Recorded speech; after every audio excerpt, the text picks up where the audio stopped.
News edition with a significant development in the ongoing geopolitical tensions between the United States and China. Amid escalating tensions between the US and China, former US House Speaker Nancy Pelosi is in Himachal Pradesh for talks with the Dalai Lama, Suesha. Absolutely. In fact, the meeting that has drawn sharp reactions from Beijing, further intensifying the geopolitical friction. India finds itself at the center of this diplomatic row as Beijing voices strong opposition to Pelosi's scheduled meeting with the Tibetan spiritual leader. Let me cut across to Gursimran, who joins us this morning with the very latest of what's expected to happen in this meeting and how China is reacting. Over to you, Gursimran.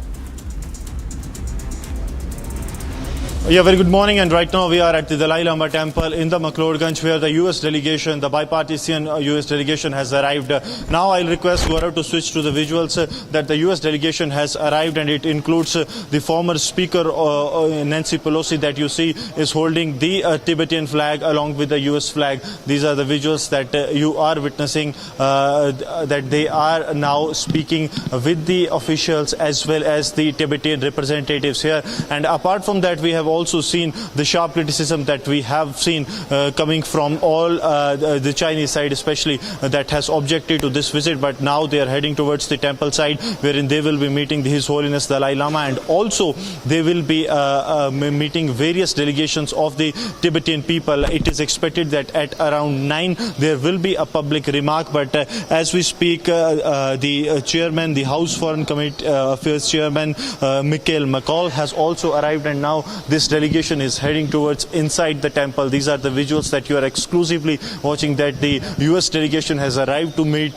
His Holiness Dalai Lama, even after the sharp criticism that we saw from the Chinese side. The Chinese side, though, they have tried to object to this visit, but the US is very firm on their stand, because the law that is going to be passed is going to haunt China a lot, and that has also been written here, that heartiest gratitude to the United States Congress for resounding passage of promoting a resolution to the Tibet-China Dispute Act, which means that the people of the Tibet, they are extending their greetings to the US side so that they will be passing the act. It is expected that a week later, the US House, they have done last week when they passed a procedural vote for resolve in the Tibet Act, which has now been sent to the President Joe Biden for his signature. And when it will become law, it is going to have implications, at least for the China that claims their illegal claim over the people of the Tibet. And the Tibet people, they are firm on their stand that the land of Tibet belongs to them, and the China is an illegal occupier of this land. And the US coming to the side of the people of Tibet is going to change, have at least a major impact on the geopolitical situation that is emerging, where the China is trying to dominate everyone, but now US standing firm with the people of Tibet and coming all the way from the United States to India to meet the Tibetan leadership, including their His Holiness Dalai Lama. And also one more thing, the yesterday's attack by the Chinese foreign ministry, in which China has said that His Holiness Dalai Lama is not a spiritual leader but a political leader. That clearly shows that how rattled the Chinese side is with the visit of the United States here. And now as we speak, the delegation has gone inside the temple. They will be paying obeisance and will also be meeting His Holiness Dalai Lama in a short while from now. It will be, to be very specific, 2 hours from now, there will be a public address that will be done from this stage only, where I am standing, and post that it is also expected that they will be taking some of the questions and will also be replying on the China's hard stand. We see that this group of US lawmakers who are in Dharamshala right now, they are going to be pushing the bill. This is the bill which seeks to push Beijing to hold talks with Tibetan leaders. Now, these talks have been stalled since 2010. What do these Tibetan leaders feel about the bill? Are they okay? Do they want to talk with China and address the issues and the people's aspirations on historical, cultural and other issues? See, when it comes to the Tibetan leadership has been very firm on their stand that the land of Tibet belongs to the people of Tibet and it is not, should not be under the Chinese aggression or the illegal Chinese occupation. And that's why they time and again, even their parliament that is in exile has also said so. They have passed numerous resolutions in which they have urged the world community to come together against the United States. I remember last year when I spoke to many of their member of parliaments, those who are in exile, they said that it is a high time that the world community should see that the Chinese expansionist policy should come to an end, that because China is not restricting its expansionist policy only to Tibet or to Arunachal Pradesh. That was the time when Arunachal Pradesh was renamed in the China's map, and then it sparked a controversy. So they are very firm, and they are a staunch believer that it is a high time that the world powers should tell China that it should mend its affairs only and not encroach the land of a foreign nation, and ensure that the sovereignty of every country remains intact and should resist from its expansionist policy. Oh yes, absolutely, Gursimran, and many thanks for getting us the latest. Of course, we'll keep coming back to you as the story develops further and the time when the meeting begins. For the moment, thank you. And Shivangi, this is extremely crucial because China is already feeling the heat. So in that sense, after this meeting happens and the repercussions of it, wondering what China is going to do and how they're going to tackle with it. Right. China is not very happy with these developments, and but the US trying to resolve the issue between the Tibetan leaders and China. We have to wait and watch how this really evolves with time. For now, I think it's time for us to see what else is making news. Varanasi witnessed a series of transformative events as Prime Minister Modi returned to its constituency. From reviewing key projects to interacting with the people, it was a grand visit by the PM to his home turf yesterday. Oh yes, and the pictures really spoke for themselves, from performing the Ganga Aarti to addressing the bustling crowds of Varanasi. Prime Minister Modi's visit marked progress in the city. Here's all that you need to know happened yesterday. Prime Minister Narendra Modi visited his home turf Varanasi, the spiritual city that witnessed a day of progress and celebration. भ्यो भजन्नः पशुभ्यः तिर्भवतु श्रीमन्महागणाधिपतये नमः लक्ष्मीनारायणाभ्यां तरायणे. As a part of this visit, the Prime Minister also offered prayers at the revered Kashi Vishwanath temple, seeking blessings for the progress and prosperity of the nation.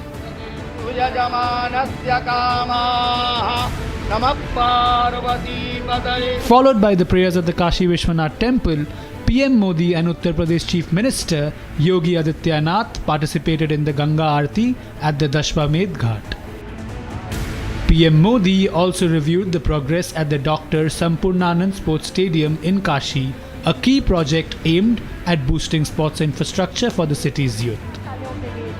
Amid the cheers and applauses, Chief Minister Yogi Adityanath and Union Minister for Agriculture Shivraj Singh Chauhan felicitated PM Modi that marked the commencing of a series of significant events in Varanasi. Meanwhile, the Prime Minister released the 17th installment of PM Kisan Samman Nidhi Yojana worth more than Rs 20,000 crores, benefiting approximately over 9 crore farmers. किसान सम्मान निधि आज दुनिया की सबसे बड़ी direct benefit transfer scheme बन चुका है। अभी तक देश के करोड़ों किसान परिवारों के बैंक खाते में 3.25 लाख करोड़ रुपए जमा हो चुके हैं। यहां वाराणसी जिले के किसानों के खाते में भी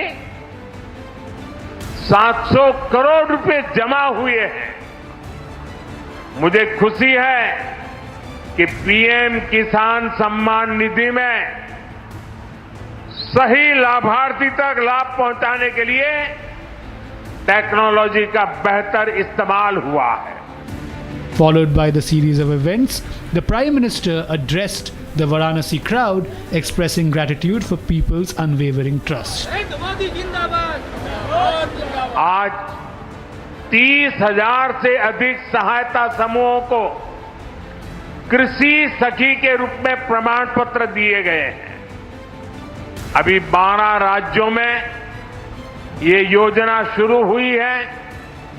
आने वाले समय में पूरे देश में हजारों समूहों को इससे जोड़ा जाएगा। ये अभियान 3 करोड़ लखपति दीदियां बनाने में भी मदद करेगा। PM Modi also highlighted the government's commitment to rural development by granting certificates to over 30,000 women from self-help groups as Krishi Sakhis. This marks the first visit of Prime Minister Narendra Modi to his home turf after the historic Lok Sabha win.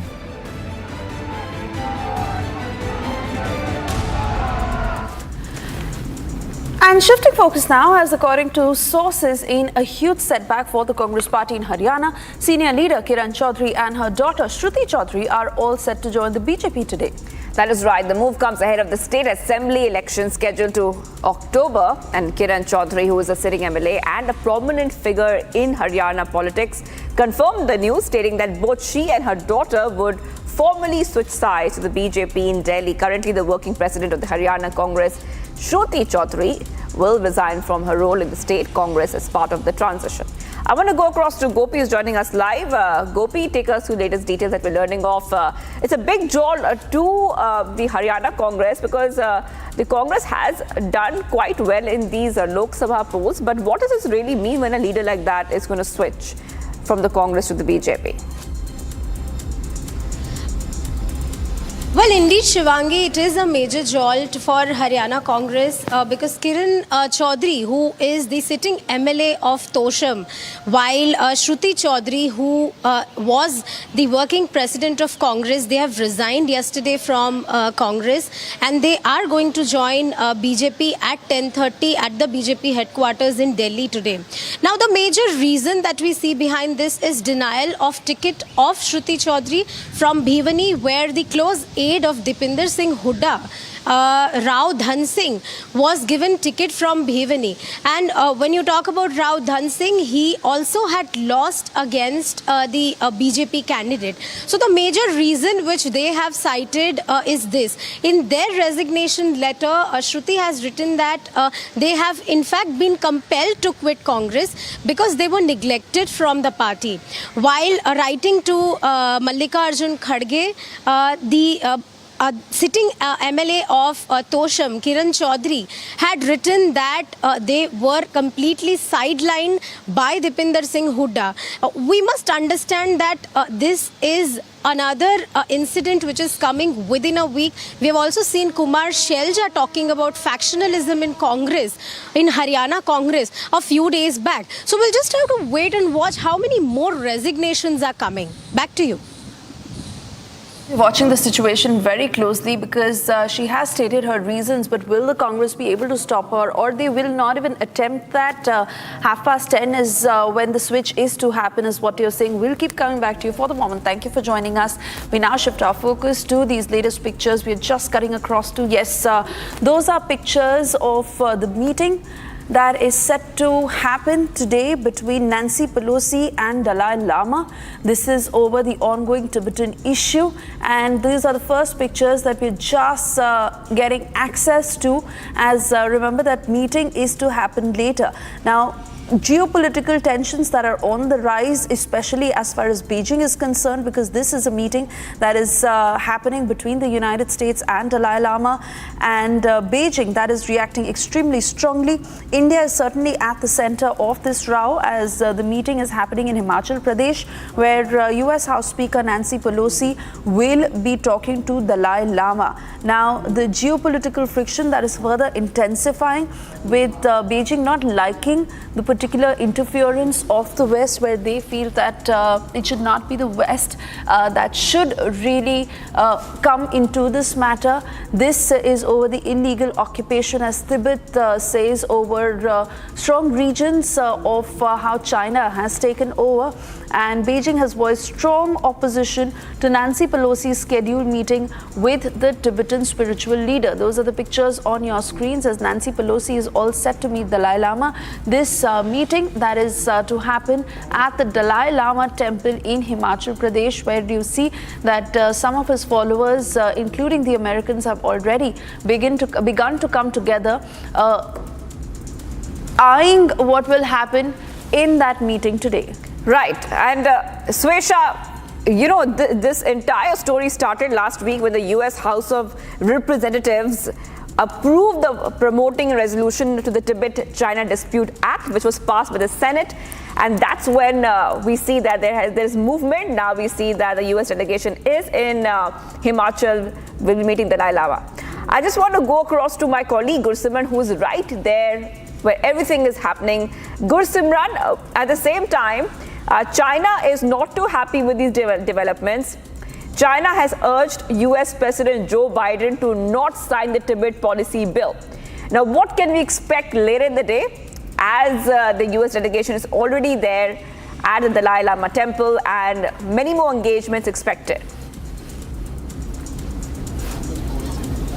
Yes, as we speak, the U.S. delegation that has arrived at the Dalai Lama temple in the McLeodganj, they are taking part in the rituals that are being performed. And here, Nichung Oracle, who is the oracle of Dalai Lama since the second Dalai Lama, he is giving some religious sermons to the delegation that has arrived, and a full-scale ritual ceremony is underway. Important to mention that in a short while from now, post this ceremony, there will be a Tibetan national anthem that will be played, followed by the introduction that will be done by the Singkyong Penpa Sering, and then there will be the cultural programs that will display the culture, the rich heritage and culture of the people of Tibet, followed by will be the Chinese Tibetan administration, the Central Tibetan administration that will be carrying out the felicitation of the US delegation, and then there will be a public address. This public address is going to be really very important, because not only the Speaker Nancy Pelosi, but also the Representative Michael McCall, who is the leader of Congressional delegation and chairman of House Foreign Affairs Committee. He will be making the address, and it all will conclude by 11, and then they will meet His Holiness Dalai Lama. And at present, a ritual ceremony is going on. Gaurav is showing you the exclusive visuals from the ground zero here in Dharamshala's McLeodganj, where the oracle of the Tibetans, Nichong Oracle, who is the second oracle, who is the personal oracle of Dalai Lama since Dalai Lama II, is giving the sermons during a ritual ceremony that is underway. And post that, there will be now meeting with the CTA group makers, CTA personals that will be here, the Central Tibetan administration, that is the administration, and also they will be meeting some of the representatives from the Tibetan parliament in exile, though they met yesterday also, but since they are in the Dalai Lama temple today also many of the parliamentarians are here. They will be meeting, and also some of the functionaries of the parliament of Tibet, the Tibetan government in exile, they all will be meeting today the US delegation that has arrived. And now Gaurav is showing you these visuals that the religious ceremony is underway. This is going to haunt China for a longer period, because this is going to have the larger implications for them. The world has stood against the Chinese policy of expansionist policy the China has been following since long, and this was the day which the people of Tibet have been waiting since long, that the world community should come to them. The world community should stand firm against the Chinese aggression, that how they have occupied their land, and should ensure that there are talks with the people of the Tibet, so that they can get back to their land without any provocation or without any interference by the Chinese side.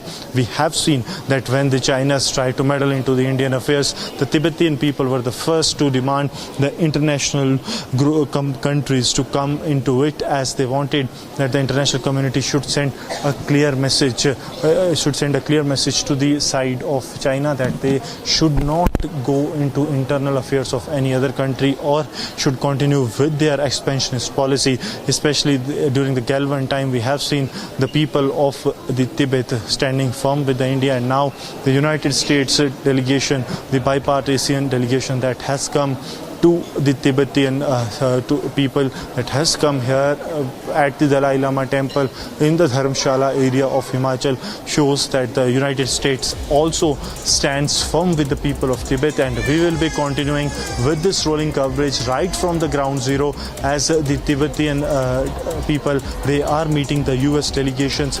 Hundreds and hundreds of people have arrived here in large numbers to meet the US delegations that will be here and also will be meeting His Holiness Dalai Lama. We'll be continuing with this rolling coverage from the ground zero right after this short break.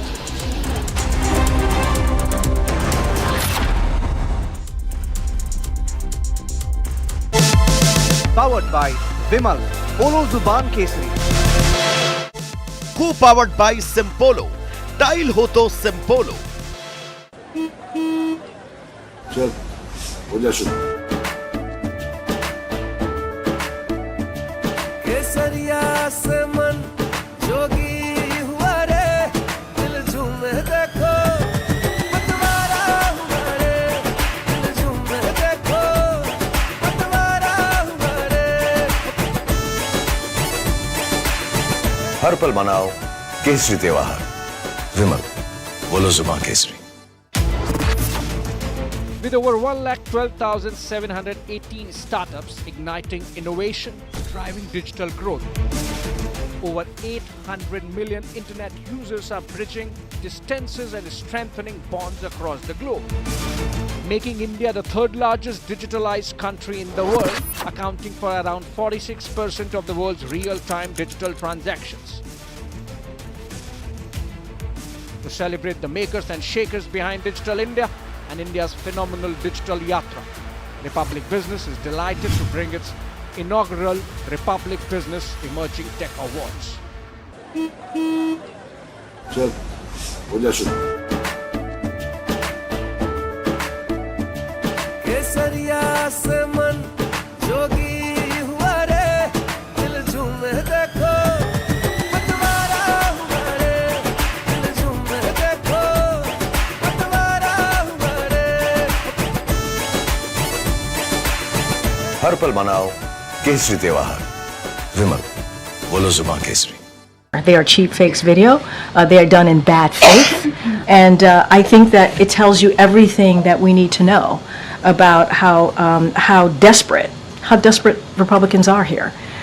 And instead of talking about the president's performance in office, and what I mean by that is his legislative wins, what he's been able to do for the American people across the country, we're seeing these deep fakes, these manipulated videos. And it is, again, done in bad faith.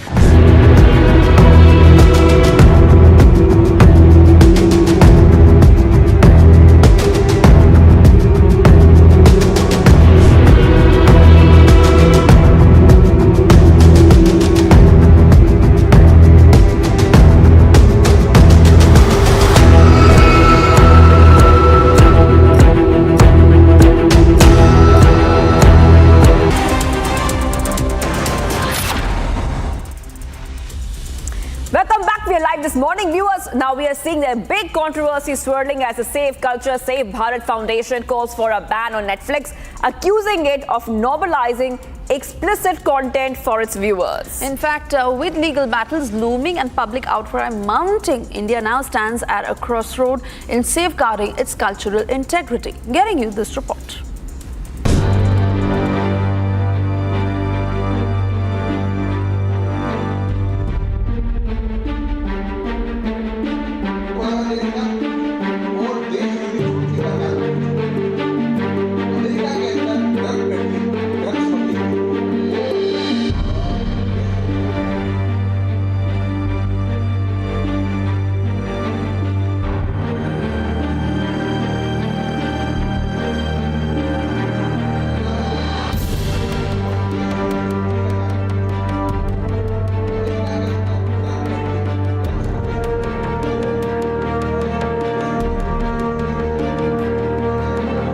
Netflix is dishing out pornography, downright pornography, in utter violation of the POXCO Act and many other laws of the land. What are the legal frameworks you are planning to take? No. We have sent a letter to the Secretary for Netflix, we have sent a letter to Secretary INB today. And let us see we have asked for a ban. If TikTok can be banned, even Netflix can be banned. Right to expression, freedom of expression, doesn't mean that you serve pornography. You serve films which show perversion between father-in-law, daughter-in-law,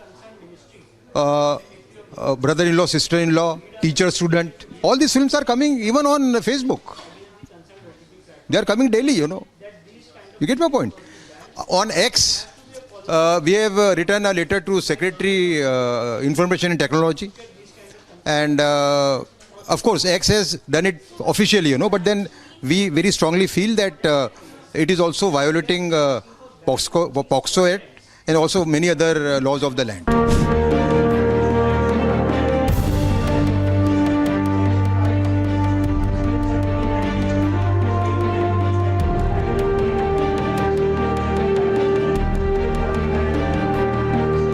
Suggested to the government of India to enact law of ethics code. Apart from that, we have also brought in the knowledge of government of India various OTT platforms and social media platforms where these kind of contents are being floated. So how do you think that the central control authority will be in whose hand? Because this is a very long process. The legal process will take time. I think if the Information and Technology Ministry and the IB Ministry takes appropriate steps, this can be stopped at the threshold. It can be stopped immediately. But if they do not take any appropriate steps, we will be forced to take legal action in the law courts against these OTT platforms, and we will see to it that these pornographic contents and obscene contents on OTT platforms and on social media platforms are banned.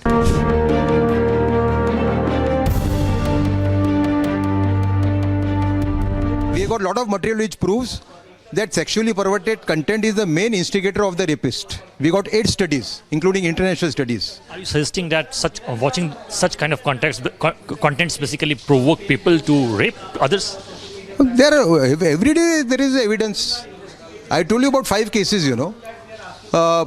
In 2 cases, a sister raped, brother raped his sister. In 1 case, killed him.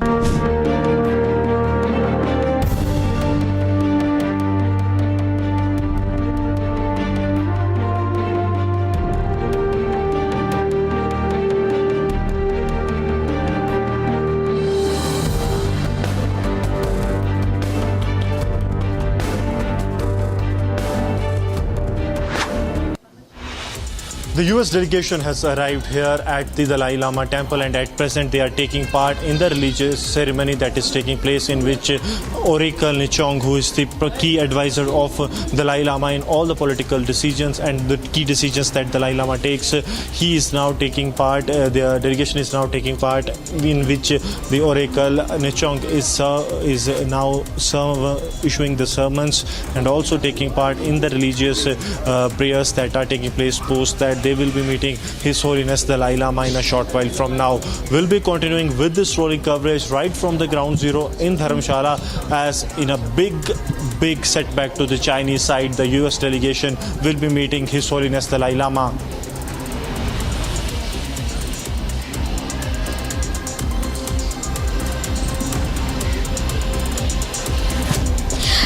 Two people from Haryana Congress are going to join BJP today at 10:30 at BJP headquarters in Delhi. It's a major jolt in Haryana Congress.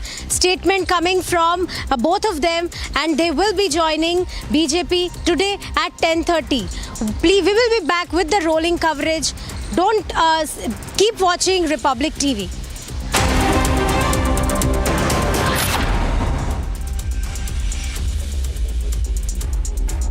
Amity has been ranked amongst the top 3% universities globally, a testimony to Amity's globally benchmarked quality. चल, हो जा शुरू। केसरिया से मन जोगी हुआ रे, दिल झूमे देखो, मतवारा हुआ रे, दिल झूमे देखो, मतवारा हुआ रे। हर पल मनाओ केसरी त्योहार, विमल बोलो जुबान Kesari. With over 1,12,718 startups igniting innovation, driving digital growth. Over 800 million internet users are bridging distances and strengthening bonds across the globe, making India the third largest digitalized country in the world, accounting for around 46% of the world's real-time digital transactions. To celebrate the makers and shakers behind Digital India and India's phenomenal digital yatra, Republic Business is delighted to bring its inaugural Republic Business Emerging Tech Awards. चल हो जा शुरू.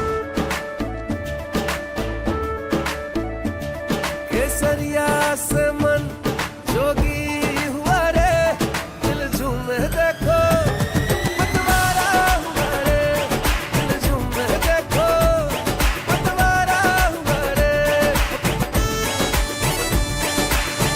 हर पल मनाओ केसरी त्योहार. विमल बोलो जुबान.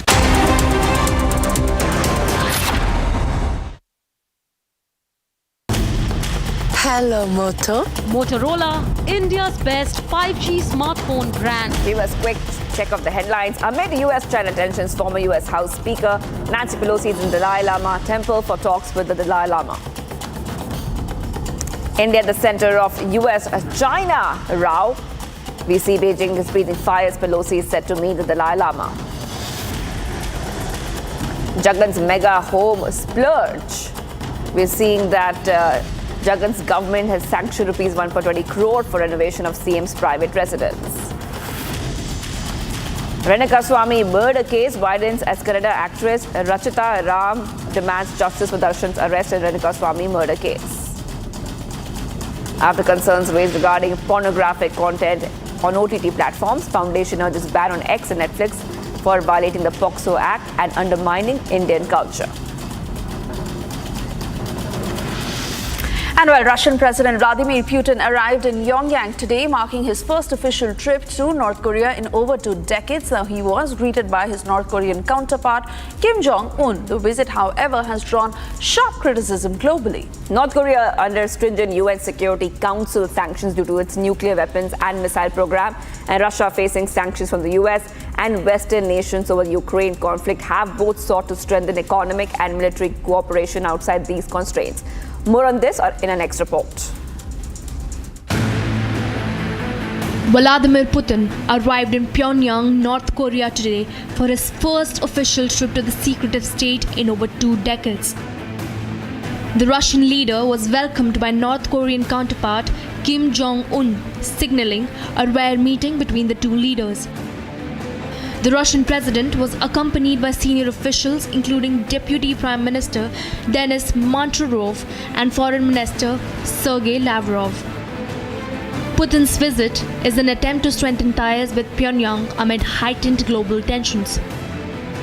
North Korea is under heavy UN Security Council economic sanctions over its nuclear weapons and missile programs.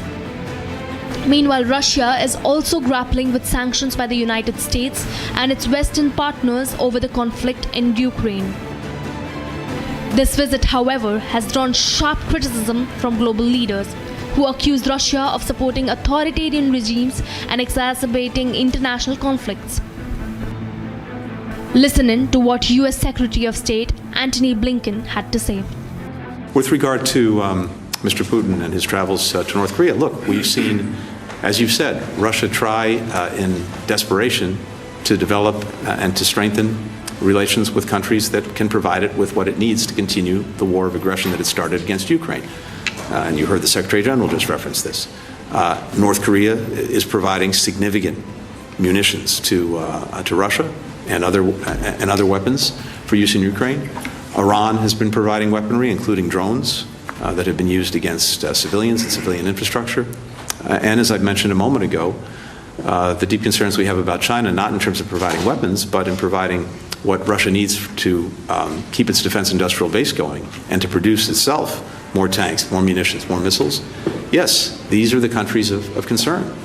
And with regard to China in particular, as I've said before, It can't, on the one hand, say that it wants better relations with countries in Europe, while at the same time fueling the biggest security threat to Europe as a whole since the end of the Cold War.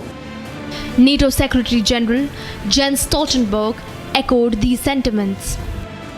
Putin's visits to North Korea demonstrates and confirms the very close alignment between Russia and authoritarian states like North Korea, but also China and Iran.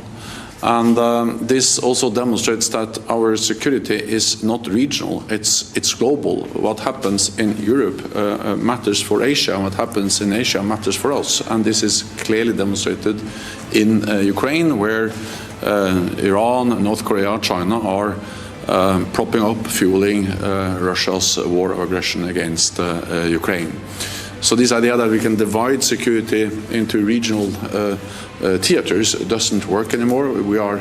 Everything is intertwined, and therefore we need to address these challenges together.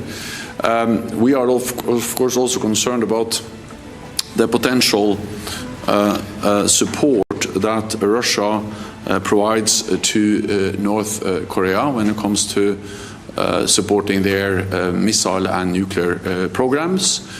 We see how much military support Russia gets from North Korea, but also from Iran, and how China is propping up their war economy.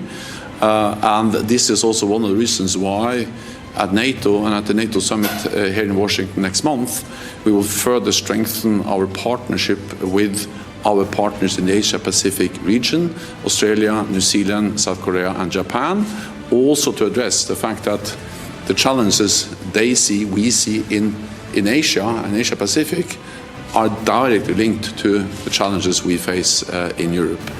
Despite international criticism, Putin's visit is seen as a strategic move to strengthen economic and military cooperation outside Western sanctions. Putin has continuously sought to rebuild ties with Pyongyang as part of efforts to restore his country's clout and its Soviet-era alliances. Moscow's ties with North Korea weakened after the 1991 Soviet collapse.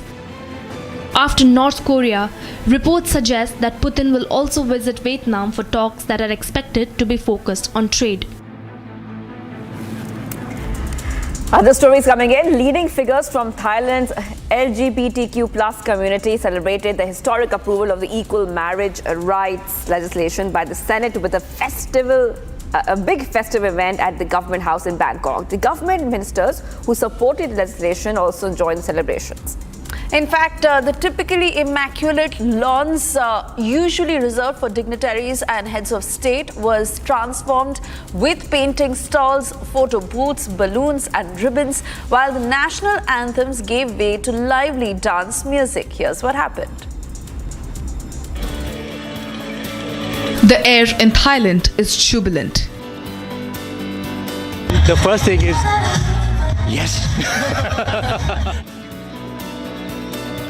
Manicured lawns, normally kept pristine for the visit of leaders and heads of states, instead painted a picture of celebrations.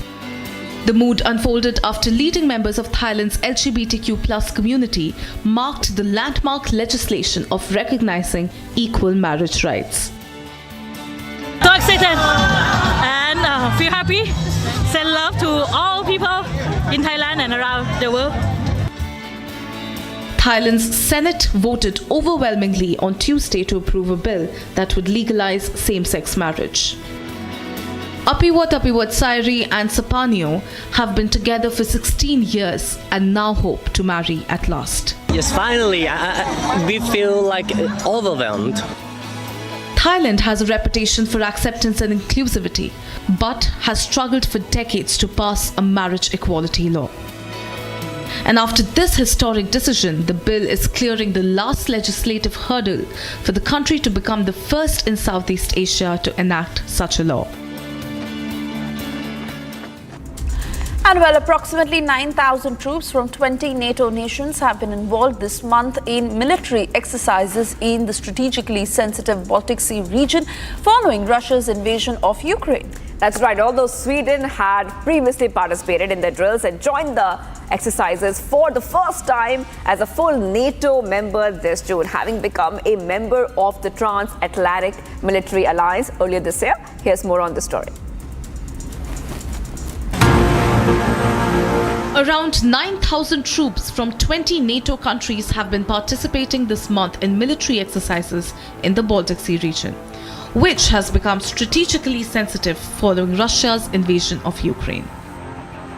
Sweden, which had joined the drills in the past, took part in the Baltops exercises for the first time in June as a full NATO member after joining the Transatlantic Military Alliance earlier this year. The weeks of training include sea mine sweeps, submarine detection and landings. The exercises by the Navy, the Air Force and the ground troops are being held on the Baltic Sea, as well as in Sweden and its strategic island of Gotland, Lithuania, Poland and Germany. They will run through Thursday and include some 50 Navy ships and 45 aircrafts and helicopters. On the weekend, 150 US Marines from the 24th Marine Expeditionary Unit practiced an amphibious landing on a beach in Poland before joining up with the troops from Spain, Romania and Poland.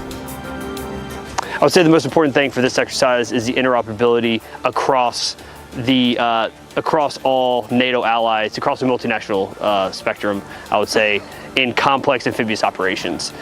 Building that interoperability for future contingencies is the most important thing that Baltops gets after every year since 1972. The drills are organized by NATO's Naval Striking and Support Forces and the US 6th Fleet. Major gas pipelines run across the Baltic seabed from Russia and Norway to Germany, Poland and other European nations. Security concerns have increased in the region since Russia invaded Ukraine in 2022 and increased its hostile activity in the Baltic Sea area. All right, viewers, we're getting some more visuals coming in. This is from Dharamshala. Remember that a high-level U.S. delegation, including former House Speaker Nancy Pelosi, they are in India, and they're going to meet the Dalai Lama very soon in Himachal Pradesh. At the same time, China has expressed strong concern over the visit and warned Joe Biden, the president of U.S., of resolute measures if he decides to sign the Tibet bill aimed to direct funds to counter Beijing's disinformation on Tibet's history. So what we see right now are those visuals coming in. We have our reporter Gursimran on the ground. We can see that the former House Speaker Nancy Pelosi is part of that U.S. delegation. This came in as we see that the Republican chair of the House Foreign Affairs Committee, Michael McCaul, is leading the bipartisan congressional delegation to India. So a couple of very important leaders there in India from the US. Now we see that Pelosi will be meeting Dalai Lama very soon. And we have Gursimran joining us live from the Dalai Lama temple in Himachal Pradesh. Gursimran, what is happening right now and when is that expected meeting of the US delegation with the Dalai Lama? See, if the officials here are to be believed, the meeting will be beginning anytime soon. In the next couple of minutes' time is the time that the meeting will be beginning, because all the members of the U.S. delegation that have come, including the former Speaker Nancy Pelosi and Mitchell McCall, they all have gone inside the residence of His Holiness Dalai Lama. Right now we are outside the residence of His Holiness Dalai Lama. You will see that now the gates have been closed as the U.S. delegation has gone inside, and we are told that it will be roughly a 30 to 45 minutes long discussion that will take place between the US delegation and Dalai Lama, and it is going to have the implications, at least if not for anyone but for China for sure, because we have seen since the time the US delegation has landed here in India in Himachal Pradesh, Dharamshala, China has been rattled completely. We have seen how the Chinese side, they have been issuing the statement terming that Dalai Lama is not a religious leader but a political leader. That all shows the frustration of the Chinese side, because the bill that is going to be passed, just the signatures of the President Joe Biden are left, and when it is done, it is going to have implications on ground for the Chinese side, which has always been continuing with its expansionist policy. At around 9:15, there is going to be a public address, and for the public address, you will see that not only the school-going children, but also the aged ones and the people from the Tibet, they have arrived. Those who have been living in exile, they are really very keen. They are holding the flags of the United States with them, the flags of the Central Tibetan administration with them, because they are very, very keen that this time it is going to have the impact on what their situation has been for years. This will, they feel, that push the Chinese side to come to the talking terms to them, and the illegal occupation of the Tibet by the Chinese side will come to an end. I'll request Gaurav if we can show you a 360-degree view and the posters that you see. It has clearly written that heartfelt gratitude to the United States Congress for the resounding passage of the promoting a resolution to the Tibet-China Dispute Act. This is what the people of the Tibet, they are thanking the Central Tibet administration, and the Tibet people extend heartiest welcome to the high-level United States congressional delegation to Dharamshala. And in a short while from now, the public address of this delegation will begin.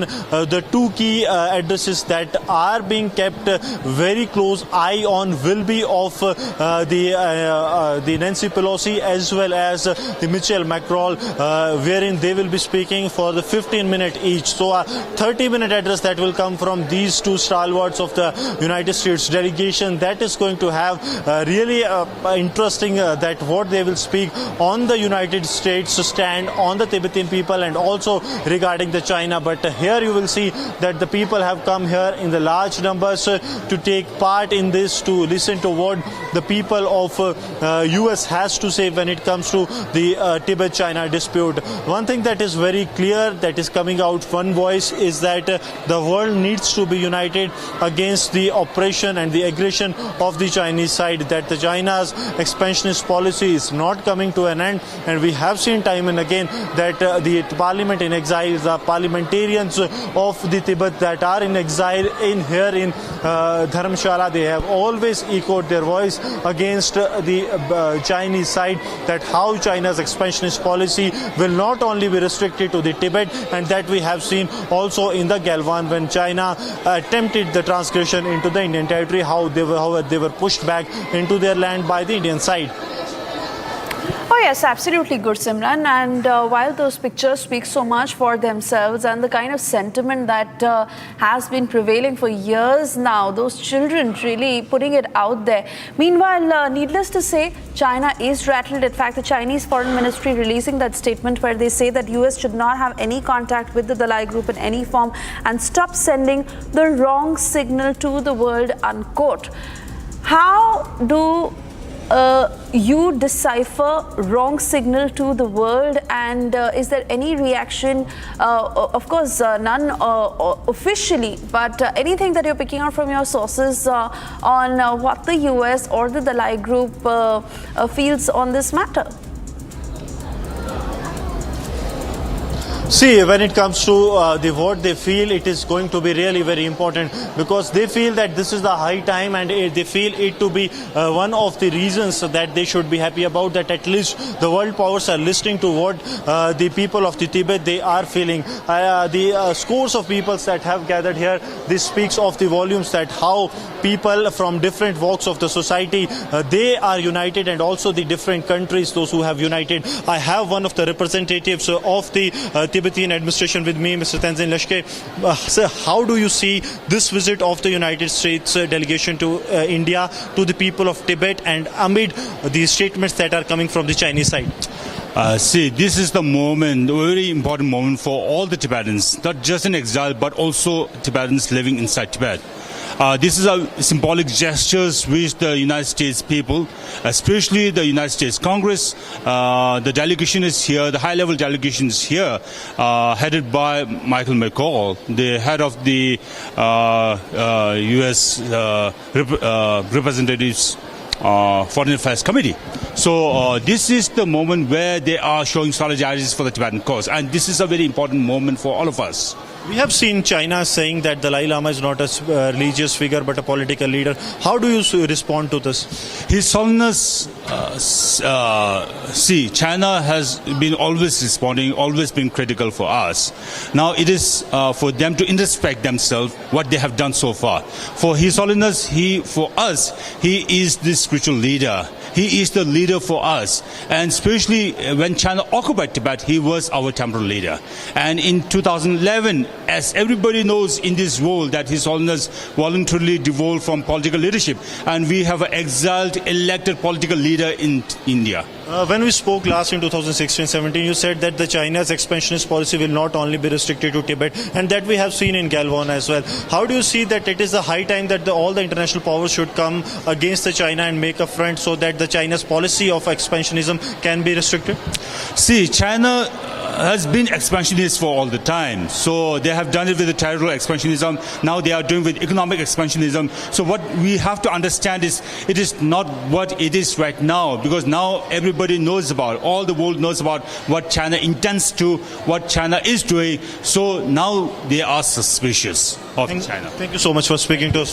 So it was the Tibetan leadership that was speaking to us that how the China's expansionist policy, earlier it was the territorial expansionism that the China was into. They were expanding their territory, but now they are also resorting to the expansionist policy economically as well, and that needs to be restricted, and that's why the world powers needs to come at a common platform. This is going to be really, really very important, that this visit of the United States delegation, including the Nancy Pelosi and Mitchell McConnell, that the top leadership of the United States Congress, they are here in India meeting the Tibetan delegation. Right. Gursimran, let's talk a little bit about this Resolve Tibet Act. So this is a policy bill which was adopted by both the US Senate and the House of Representatives. It's for to promote a resolution to the Tibet-China Dispute Act, or Resolve Tibet Act. Now, the only thing left for this act is a signature from President Biden to make it into a law. Now, the thing is that the big question being raised is that why is the US taking interest in the affairs between the Tibetan leaders and China? Now, the talks between both have been stalled for many, many years now. Yes, it's been 14 years, roughly 14 years that the talks have been stalled, but we have seen that with this Joe Biden signing this bill, it will be at least the last nail in the coffin for the Chinese side. I'll request Gaurav to keep showing you the visuals that the children, the young men, those all from the Tibetan associations, the Tibetan groups that are living in exile, they have gathered here in the large numbers because there is going to be a public address, and these flags of the United States and the Tibet together speaks of the volumes of the aspirations and the hope of the people, those who have given their lifetime out of their land, but now they want to go back to their land, and they see this visit of the US delegation as a hope that can take them back to their home, and they want to have talk for their land. It is not about that they are seeking something. They are now seeking their rights. They are saying that we should get our rights back, and we will be continuing with this rolling coverage on Republic TV on this high-profile visit of the United States delegation to the Tibet leadership in Dharamshala right after this short break.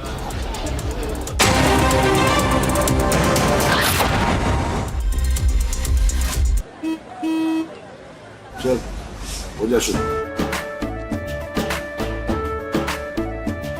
केसरिया से मन जोगी हुआ रे दिल झूमे देखो पतवारा हुआ रे दिल झूमे देखो पतवारा हुआ रे हर पल मनाओ केसरी त्योहार विमल बोलो जुबान Kesari With over 1,12,718 startups igniting innovation, driving digital growth.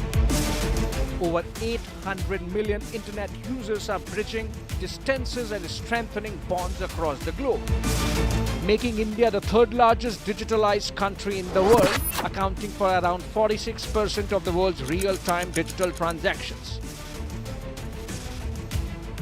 To celebrate the makers and shakers behind Digital India and India's phenomenal digital yatra, Republic Business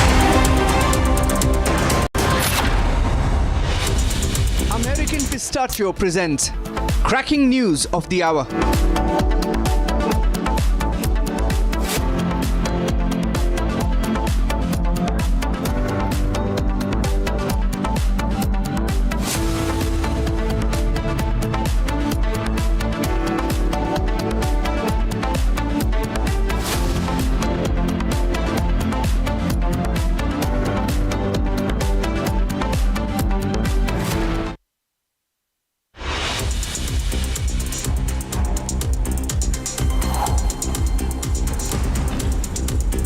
Jagan's mega home splurge as Jagan's government sanctioned 1.20 crore rupees for renovation of CM's private residence.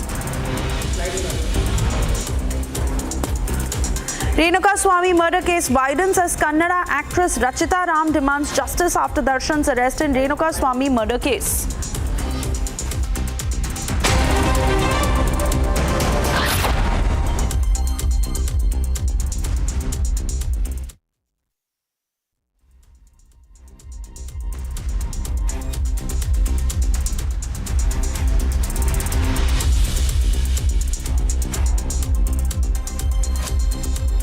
Amity has been ranked amongst the top 3% universities globally, a testimony to Amity's globally benchmarked quality. ऐ भारत हम चल पड़े किस जुनून किस शान से जन्नत नुमा कश्मीर से आसाम के बागान से महाराष्ट्र से गुजरात से कर्नाटक से राजस्थान से तब हिंदुस्तान मिले हिंदुस्तान से जेके टायर, देश का टायर। चल हो जा शुरू। केसरिया से मन जोगी हुआ रे दिल झूमे देखो पतवारा हुआ रे दिल झूमे देखो पतवारा हुआ रे। हर पल मनाओ केसरी त्योहार। विमल बोलो जुबां Kesari. With over 1,12,718 startups igniting innovation, driving digital growth, over 800 million internet users are bridging distances and strengthening bonds across the globe, making India the third largest digitalized country in the world, accounting for around 46% of the world's real-time digital transactions. To celebrate the makers and shakers behind Digital India and India's phenomenal digital yatra, Republic Business is delighted to bring its inaugural Republic Business Emerging Tech Awards. चल हो जा शुरू।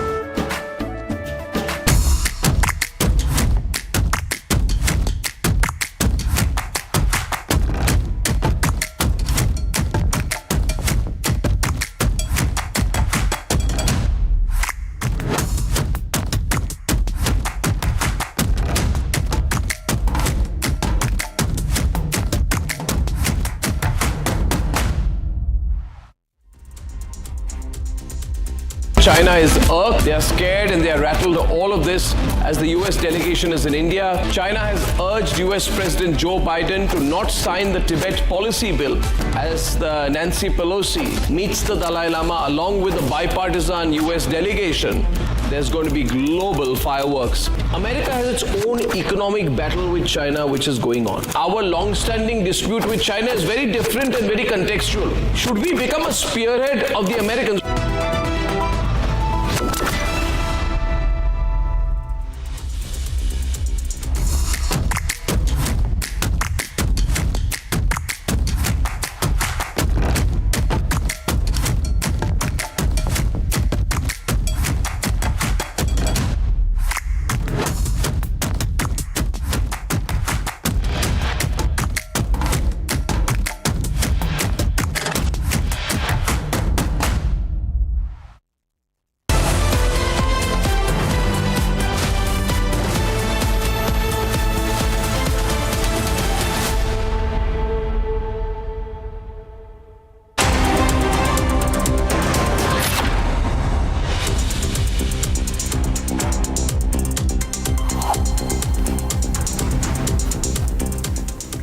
A very good morning, viewers. We are live this morning. I'm Shivangi Shukla getting you the latest. The big story is the US delegation in Dharamshala. They are all ready to meet the Dalai Lama. China, though, is not too happy about that, Swesha. Oh yes, absolutely. That's the top story we are tracking this morning. As I also say a very good morning, I'm Suesha Sound. We continue to get to you the latest on this top story and what else is making news in the country and the latest from the world of sports and entertainment as well. First, a quick check of the headlines. American Pistachio presents cracking news of the hour.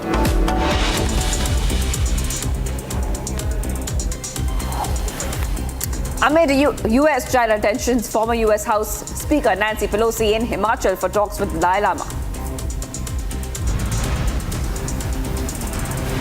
India at the center of the US-China row. Beijing breathes fire as Pelosi is set to meet Dalai Lama. Jagan's mega home splurge as Jagan's government sanctioned rupees 1.20 crore for renovation of CM's private residence. Renuka murder case widens as Kannada actress Rachita Ram demands justice after Darshan's arrest in Renuka murder case. After concerns raised regarding pornographic content on OTT platforms, Foundation urges ban on X and Netflix for violating the POXO Act and undermining Indian culture.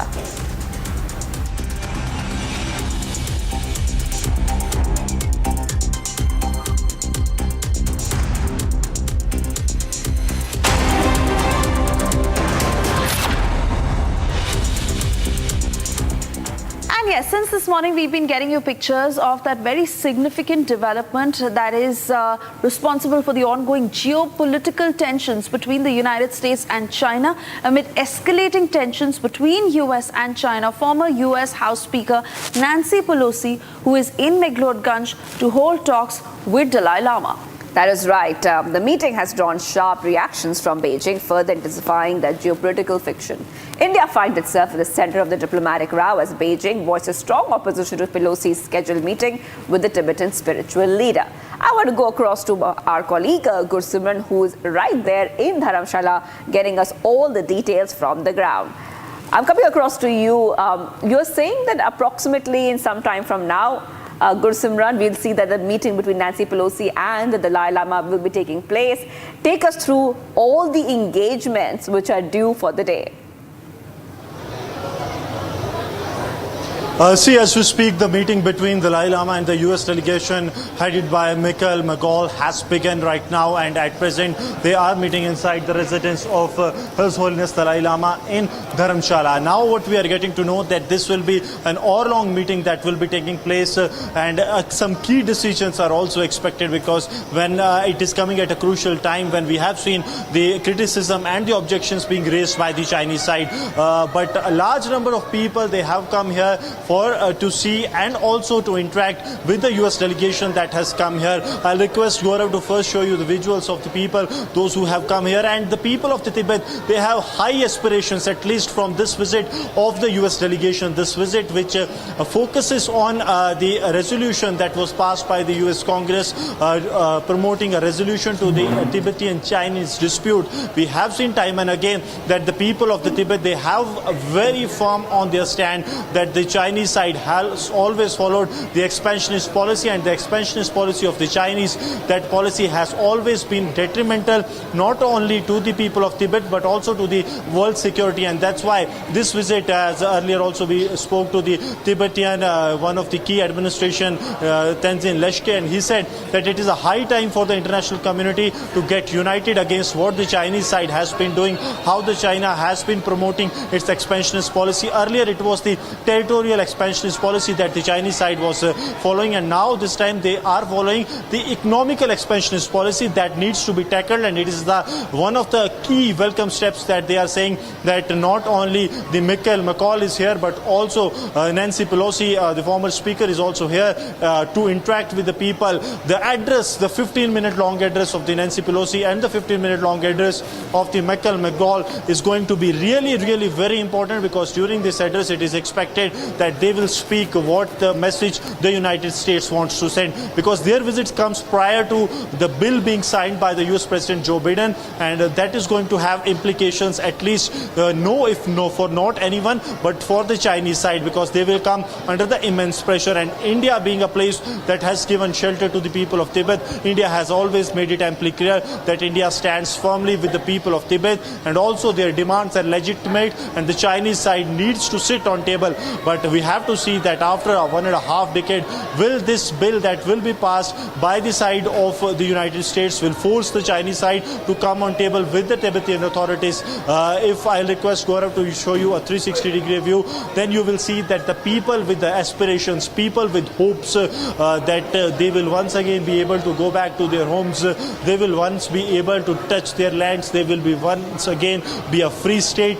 They have come here. The people, those who are holding the flags of the United States as well as the Tibet, they say that this is the high time that they have the expectation. Some of them don't speak Hindi or the English, but yes, when we spoke to some of their spokesperson who speak English and Hindi, they said that yes, it is a big day, it is a historic day for not only the central Tibetan administration, but also the people of Tibet, those who have been living in exile for years, the Tibetan parliament in exile that is operating from here. It is going to be a big day, a historic day, when all the dignitaries, those who have arrived from the United States, they will be speaking and standing firm with the United States stand on the Tibetan row and against the Chinese expansionist policy.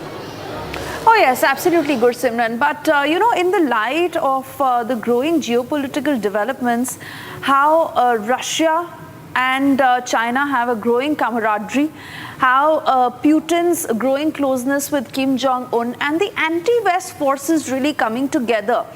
In the midst of all this, how is this particular meeting being viewed, and what is the US incurring upon itself? See, when it comes to the geopolitical situation, yes, it is going to have implications, if for not, but for China only. Because the Chinese side, we have seen that they have time and again being carrying forward their expansionist policy. But when it comes to the people of the Tibet, they have always been firm on their stand. When they came out of the Tibet, they lived in the exile. They made it very clear that it is a high time that the world should come together to have a stop on the Chinese expansionist policy. They say that earlier it was the territorial expansionist policy that the Chinese side was following, and now what they have resorted is the economic expansionist policy, what they are doing. And it is for the international community to stand united against the China's policy, the policy that can be detrimental to the sovereignty of the world, because not only it is going to harm a single country like the Tibet or any of the neighbors of the China, but it is going to have the economic expansionist policy of the China is going to have implications for the entire world. And that's why this is going to be really, really very important, that how the entire world is now eyeing on what is going to happen in Dharamshala. And the two addresses are going to be really very important. The 15-minute long addresses that will come from Michael McCall and also Nancy Pelosi, that they will be delivering right from the stage behind me when they will be speaking. It will be around at, we are told that somewhere 10:30 when they will be making this address. And during this address, it is expected that they will be clearly sending out a message about the US stand on the Chinese side. And one more thing, that this statement will come after their meeting with His Holiness Dalai Lama. That means whatever will be discussed will have some of its bit in the statement that will be made by the US lawmakers. Well, thank you so much for joining us there, Simran. We'll be coming back to you in just a short while. And to add to what you're saying, China is not too happy and said that they will take resolute measures if Joe Biden signs that bill which US is trying to make into a law. All right, let's move ahead, viewers, to the other stories we are tracking. Varanasi witnessed a series of transformative events as Prime Minister Modi returned to his constituency. From reviewing key projects to interacting with the people, it was a grand visit by the PM to his home turf. From performing the Ganga Aarti to addressing the bustling crowds of Varanasi, Prime Minister Modi's visit marked progress in the city. We're getting you all the details in this report of what happened yesterday. Prime Minister Narendra Modi visited his home turf Varanasi, the spiritual city that witnessed a day of progress and celebration. प्रजाभ्यो भजन्नः पशुभ्यः तिर्भवतु श्रीमन्महागणाधिपतये नमः लक्ष्मीनारायणाभ्यां तरायणे. As a part of this visit, the Prime Minister also offered prayers at the revered Kashi Vishwanath temple, seeking blessings for the progress and prosperity of the nation.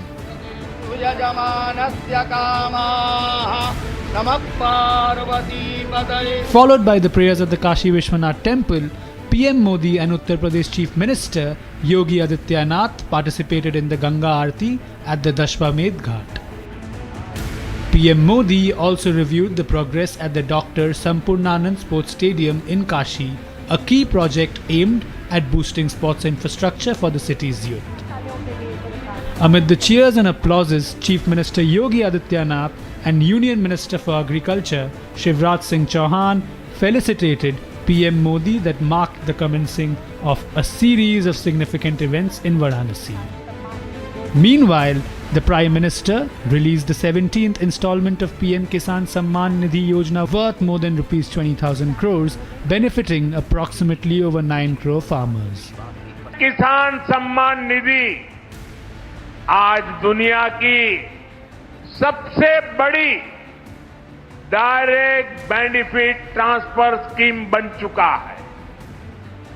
अभी तक देश के करोड़ों किसान परिवारों के bank खाते में 3.25 लाख करोड़ रुपए जमा हो चुके हैं। यहां वाराणसी जिले के किसानों के खाते में भी 700 करोड़ रुपए जमा हुए हैं। मुझे खुशी है कि पीएम किसान सम्मान निधि में सही लाभार्थी तक लाभ पहुंचाने के लिए टेक्नोलॉजी का बेहतर इस्तेमाल हुआ है। Followed by the series of events, the Prime Minister addressed the Varanasi crowd, expressing gratitude for people's unwavering trust. आज 30,000 से अधिक सहायता समूहों को कृषि सखी के रूप में प्रमाण पत्र दिए गए हैं। अभी 12 राज्यों में ये योजना शुरू हुई है। आने वाले समय में पूरे देश में हजारों समूहों को इससे जोड़ा जाएगा। ये अभियान 3 करोड़ लखपति दीदियां बनाने में भी मदद करेगा। PM Modi also highlighted the government's commitment to rural development by granting certificates to over 30,000 women from self-help groups as Krishi Sakhis. This marks the first visit of Prime Minister Narendra Modi to his home turf after the historic Lok Sabha win.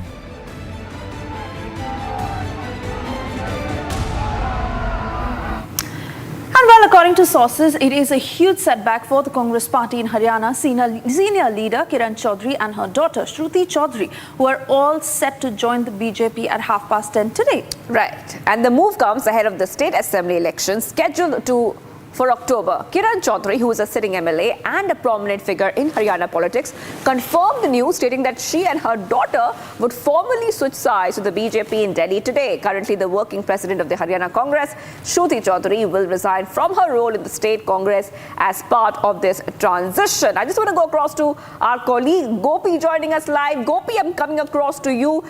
Very upsetting news for the Haryana Congress. We know that the Congress and the BJP, both of them had got equal number of seats in the Lok Sabha elections. For the Congress at this point of time, after their performance, this is going to be a big setback. And then again, we've seen so many Congress leaders jump ship even before the elections to the BJP.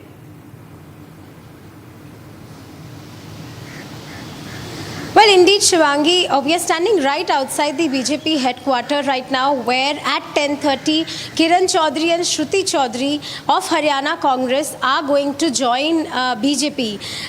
To understand what had happened yesterday, Kiran Chaudhary and Shruti Chaudhary, both of them had resigned from Congress. Kiran Chaudhary is the sitting MLA of Tosham, while Shruti Chaudhary was the working president of Congress. And this came after Shruti Chaudhary was denied ticket from Bhivani.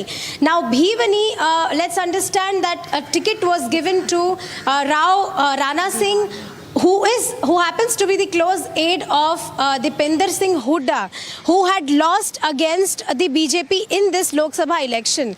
In her resignation letter, Shruti Chaudhary had clearly mentioned that she was in fact compelled to quit Congress because she was totally neglected from different roles that she was going to perform. While writing to Mallikarjun Kharge, Kiran Chaudhary had written that it was a clear humiliation the way they were sidelined from the party. Now, previously also we had seen that Tejinder Bittu from Punjab had also said the similar thing, that they were sidelined. So this is exactly a pattern of Congress where they have been sidelining senior political leaders of a particular region. Just for instance, we also must understand that a few days back there was a statement given by Kumari Shelja, again from Haryana Congress, who had said that who had in fact confessed that there is factionalism in Haryana Congress. So we will just have to wait and watch how many more resignations are going to follow after this. Back to you. Oh yes, absolutely. And we wait and watch what happens on that front. But for now, senior Congress leaders all set to jump ship in Haryana. And this certainly comes as a huge setback ahead of the assembly polls. For the moment, Gopi, thank you for joining us. And we move on to the big controversy that swirls as the Save Culture, Save Bharat Foundation has called for a ban on Netflix, accusing it of normalizing explicit content for its viewers. That's right. With legal battles looming and public outcry mounting, India stands at crossroads in safeguarding its cultural integrity. Here is a report.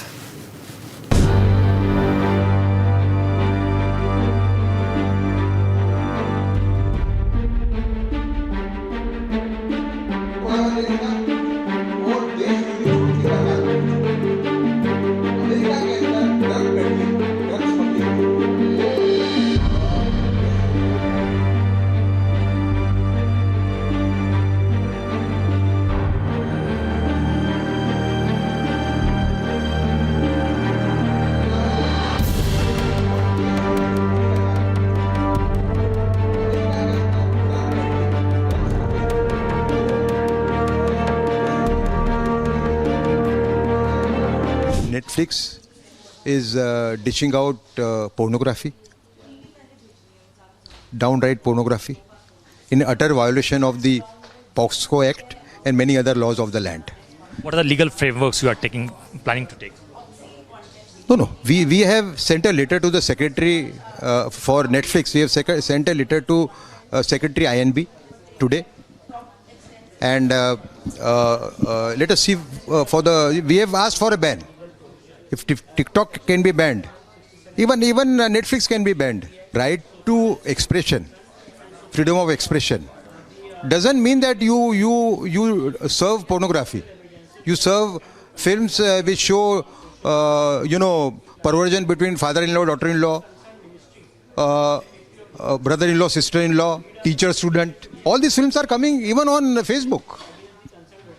They are coming daily, You get my point? On X, we have written a letter to Secretary Information and Technology, and of course X has done it officially, but then we very strongly feel that it is also violating POXCO Act and also many other laws of the land.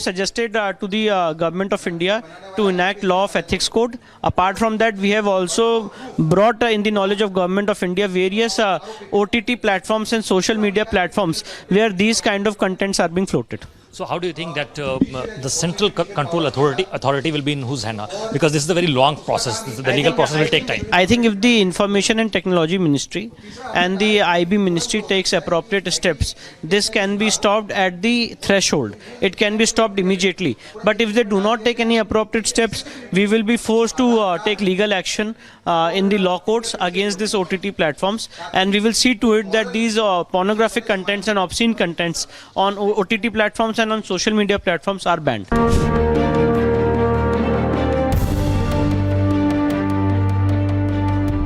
We have got a lot of material which proves that sexually perverted content is the main instigator of the rapist. We got 8 studies, including international studies. Are you suggesting that watching such kind of contents basically provoke people to rape others? Every day there is evidence. I told you about 5 cases, you know. In 2 cases, sister raped, brother raped his sister. In 1 case, killed him.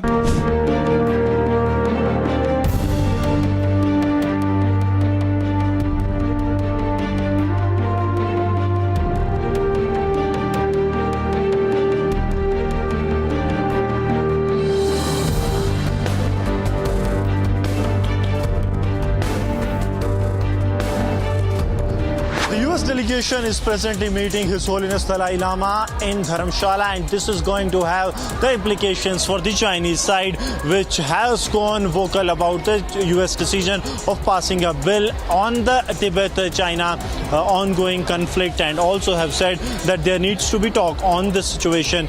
We will be continuing with this rolling coverage right after this short break. Now over to Gopi in New Delhi on the Congress developments.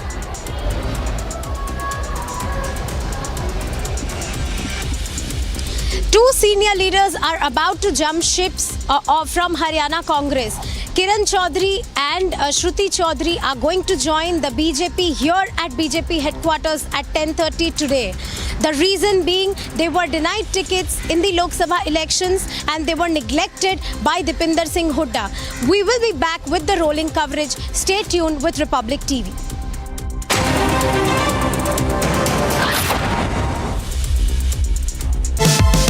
Powered by Vimal, Polo Zuban Kesari. Co-powered by Simpolo. Tile ho to Simpolo. चल हो जा शुरू केसरिया से मन जोगी हुआ रे दिल झूमे देखो पतवारा हुआ रे दिल झूमे देखो पतवारा हुआ रे हर पल मनाओ केसरी त्योहार विमल बोलो जुबान Kesari With over 1,12,718 startups igniting innovation, driving digital growth. Over 800 million internet users are bridging distances and strengthening bonds across the globe, making India the third largest digitalized country in the world, accounting for around 46% of the world's real-time digital transactions. To celebrate the makers and shakers behind Digital India and India's phenomenal digital yatra, Republic Business is delighted to bring its inaugural Republic Business Emerging Tech Awards. चल हो जा शुरू केसरिया से मन जोगी हुआ रे दिल झूमे देखो पतवारा हुआ रे दिल झूमे देखो पतवारा हुआ रे हर पल मनाओ केसरी त्योहार विमल बोलो जुबान Kesari Today, we are able to publish new figures for defense spending. They show that across Europe and Canada, NATO allies are this year increasing defense spending by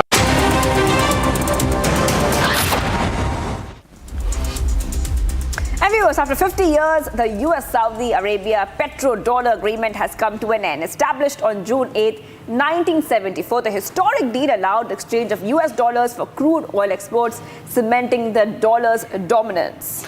Recently, the global oil trade has seen significant changes with a noticeable move away from using US dollars exclusively. This shift, known as de-dollarization, is fueled by geopolitical factors, economic strategies, and the quest for stability in an uncertain world. Keep following as we take a deeper look into these developments. The US-Saudi Arabia petrodollar agreement has ended after 50 years. A deal established on June 8, 1974 that allowed the exchange of US dollars for crude oil exports, reinforcing the dollar's dominance. Petrodollars are crude oil revenues denominated in US dollars, a concept that emerged in the 1970s with rising oil prices creating surpluses for oil exporting nations. These oil sales and surpluses have always been in dollars due to the US dollar status as the world's most widely used currency. The US dollar's dominance is rooted in the US's position as the largest economy and goods importer, supported by deep capital markets and military power. Recently, the global oil trade has been undergoing significant changes, with a shift away from transactions exclusively in US dollars. This trend, often called de-dollarization, is driven by various factors, including geopolitical dynamics and economic strategies.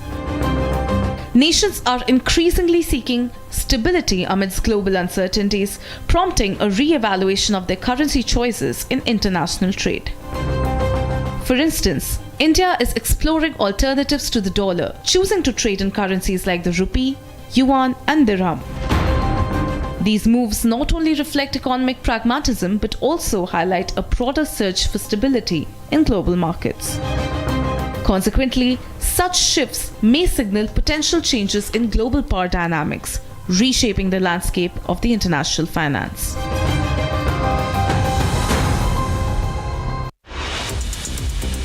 Then after a short break, on the other side, Swami murder case widens as Kannada actress Rachita Ram demands justice after Darshan's arrest in the Swami murder case. After concerns raised regarding pornographic content on OTT platforms, Foundation urges ban on X and Netflix for violating POCSO Act and undermining Indian culture. Stay tuned.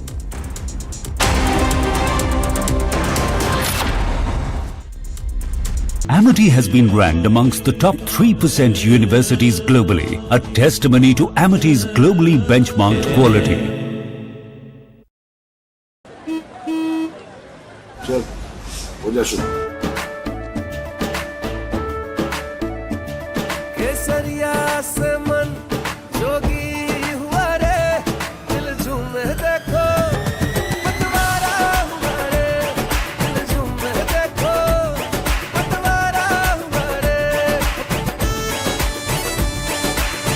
हर पल मनाओ केसरी त्योहार विमल बोलो जुबान Kesari. With over 1,12,718 startups igniting innovation, driving digital growth, over 800 million internet users are bridging distances and strengthening bonds across the globe, making India the third largest digitalized country in the world, accounting for around 46% of the world's real-time digital transactions. To celebrate the makers and shakers behind Digital India and India's phenomenal digital yatra, Republic Business is delighted to bring its inaugural Republic Business Emerging Tech Awards.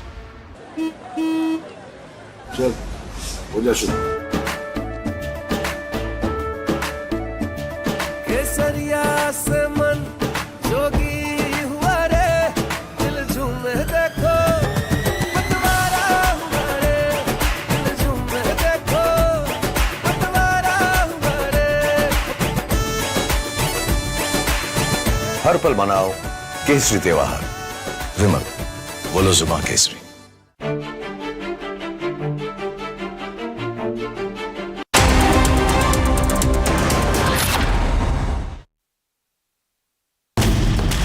Hello, Moto.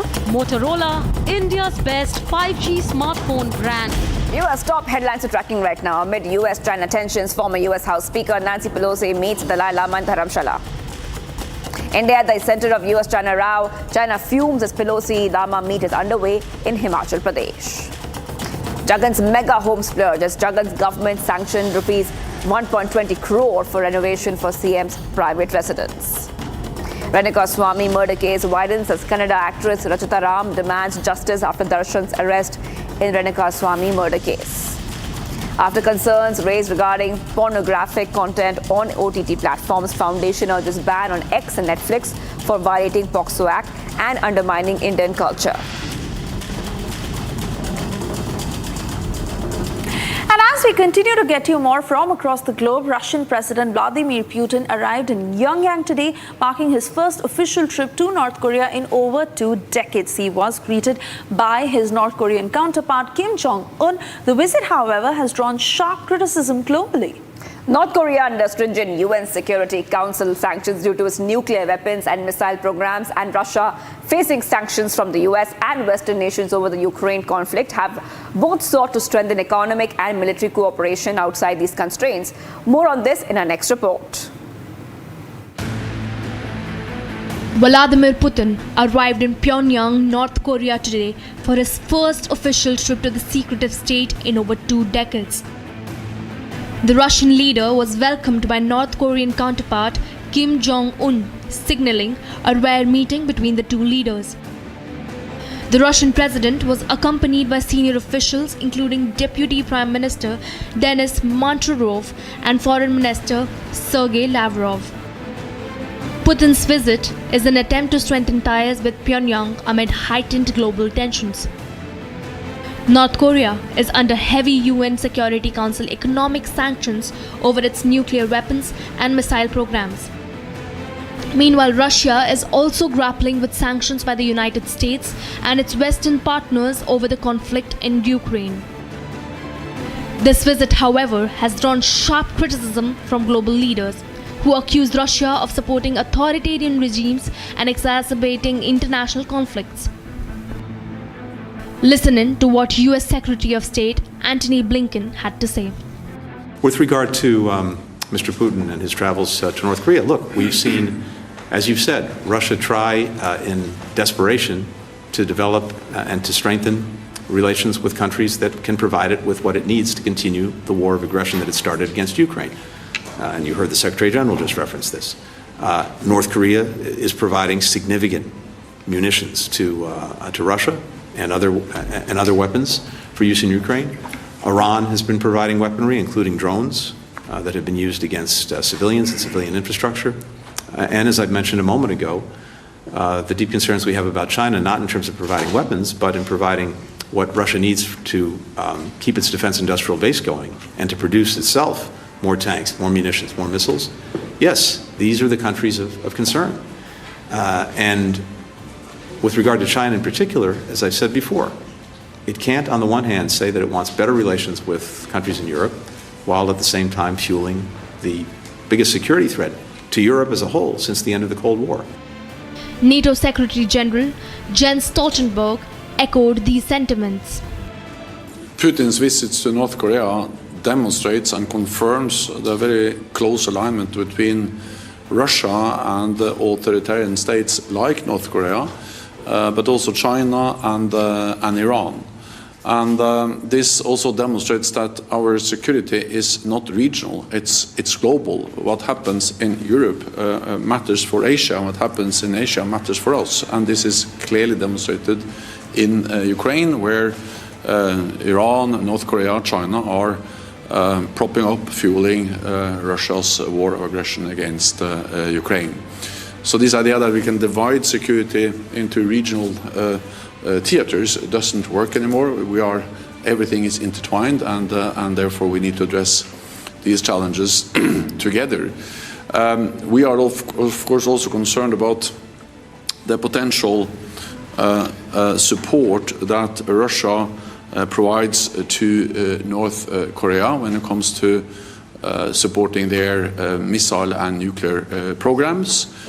We see how much military support Russia gets from North Korea, but also from Iran, and how China is propping up their war economy. And this is also one of the reasons why at NATO and at the NATO summit here in Washington next month, we will further strengthen our partnership with our partners in the Asia-Pacific region, Australia, New Zealand, South Korea and Japan, also to address the fact that the challenges they see, we see in Asia and Asia-Pacific are directly linked to the challenges we face in Europe. Despite international criticism, Putin's visit is seen as a strategic move to strengthen economic and military cooperation outside Western sanctions. Putin has continuously sought to rebuild ties with Pyongyang as part of efforts to restore his country's clout and its Soviet-era alliances. Moscow's ties with North Korea weakened after the 1991 Soviet collapse. After North Korea, reports suggest that Putin will also visit Vietnam for talks that are expected to be focused on trade. And we go to the other international story we are tracking. Approximately 9,000 troops from 20 NATO nations have been involved this month in military exercises in the strategically sensitive Baltic Sea region following Russia's invasion of Ukraine. Although Sweden had previously participated in the drills, it joined the Baltops exercises for the first time as a full NATO member this June, having become a member of the Transatlantic Military Alliance earlier this year. Getting you all the details in this report. Around 9,000 troops from 20 NATO countries have been participating this month in military exercises in the Baltic Sea region, which has become strategically sensitive following Russia's invasion of Ukraine. Sweden, which had joined the drills in the past, took part in the Baltops exercises for the first time in June as a full NATO member after joining the Transatlantic Military Alliance earlier this year. The weeks of training include sea mine sweeps, submarine detection and landings. The exercises by the Navy, the Air Force and the ground troops are being held on the Baltic Sea, as well as in Sweden and its strategic island of Gotland, Lithuania, Poland and Germany. They will run through Thursday and include some 50 Navy ships and 45 aircrafts and helicopters. On the weekend, 150 US Marines from the 24th Marine Expeditionary Unit practiced an amphibious landing on a beach in Poland before joining up with the troops from Spain, Romania and Poland. I would say the most important thing for this exercise is the interoperability across all NATO allies, across the multinational spectrum, I would say, in complex amphibious operations. Building that interoperability for future contingencies is the most important thing that Baltops gets after every year since 1972. The drills are organized by NATO's Naval Striking and Support Forces and the US 6th Fleet. Major gas pipelines run across the Baltic seabed from Russia and Norway to Germany, Poland and other European nations. Security concerns have increased in the region since Russia invaded Ukraine in 2022 and increased its hostile activity in the Baltic Sea area.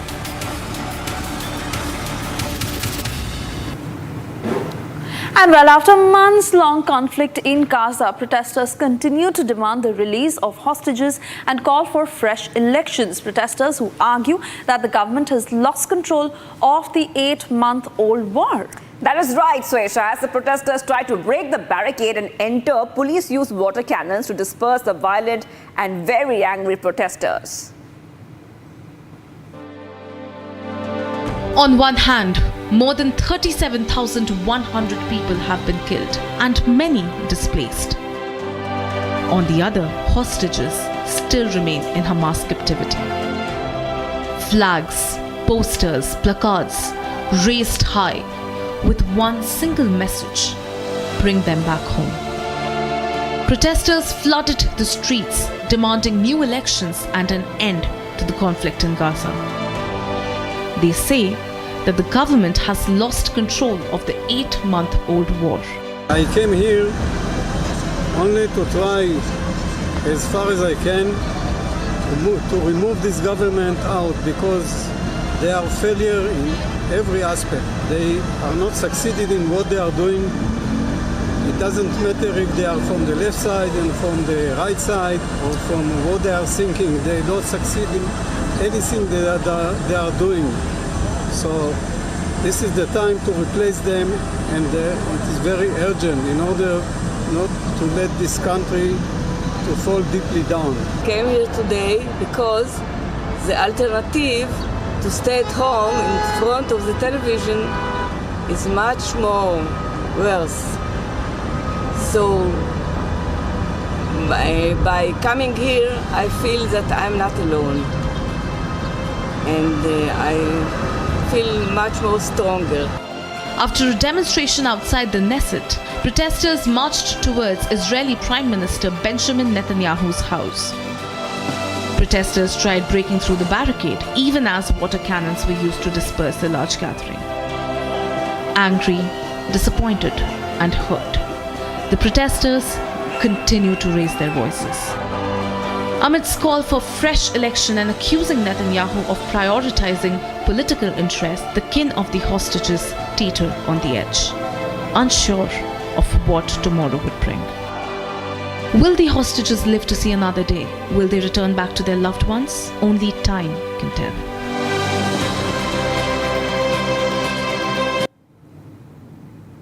And viewers, now we move on to our business segment, where we get to the top business news coming in. A very seismic, big shift.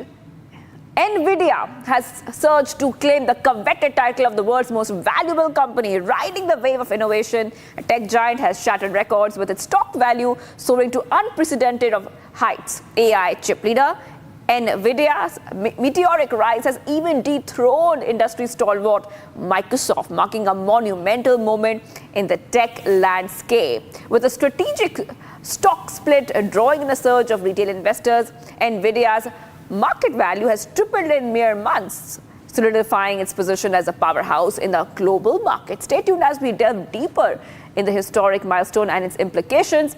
I want to go across to my colleague Rajat, who's joining us from our Delhi studios. Rajat, a very good morning to you. Take us through the latest details coming in right now. This is the biggest trending business story. So, Shivangi, this is one of the big stories that we are tracking as far as the global corporate world is concerned. And what we are picking up on Tuesday, Nvidia has become the most valuable company in the world. And Nvidia has dethroned Microsoft from the first spot as most valuable company in the world. On Tuesday, the shares of Nvidia surged 3.5% to reach the market cap of $3.3 trillion. And when we talk about Microsoft, its market cap stood at $3.31 trillion, and Apple shares were at $3.2 trillion. So just few days back, Nvidia also dethroned iPhone maker Apple as the second most valuable company, and now it has dethroned Microsoft as the most valuable company in the world. And just to tell you that this is just the surge in the Nvidia share that took S&P 500 and Nasdaq to a record high on Tuesday.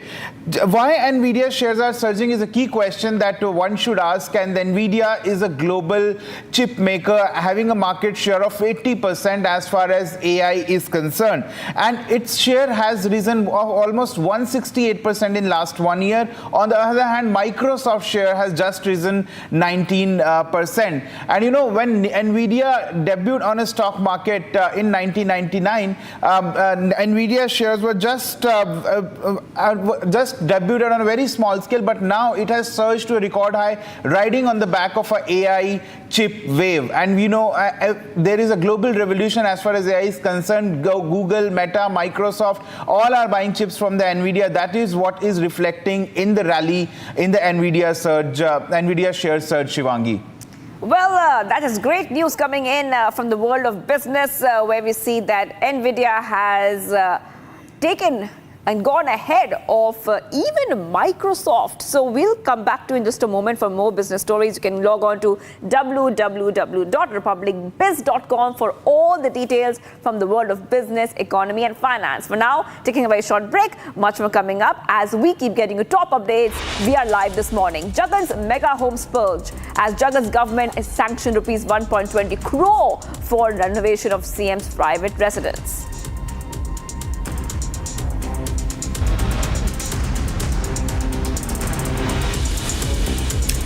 And in the Renuka Swami murder case, the lens is on Kannada actress Rachita Ram as she has asked for justice in Darshan's arrest in Renuka Swami murder case.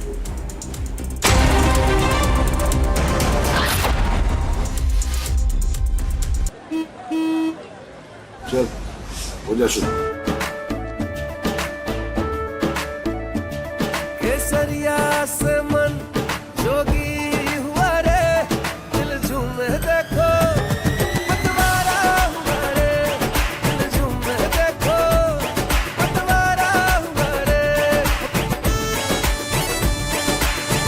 हर पल मनाओ केसरी त्योहार विमल बोलो जुमा Kesari. With over 1,12,718 startups igniting innovation, driving digital growth, over 800 million internet users are bridging distances and strengthening bonds across the globe, making India the third largest digitalized country in the world, accounting for around 46% of the world's real-time digital transactions. To celebrate the makers and shakers behind Digital India and India's phenomenal digital yatra, Republic Business is delighted to bring its inaugural Republic Business Emerging Tech Awards.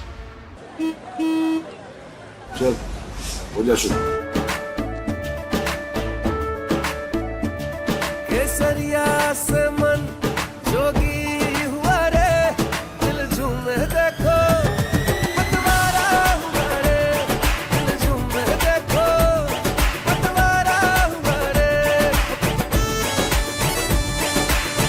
हर पल मनाओ केसरी त्योहार विमल बोलो जुमा Kesari.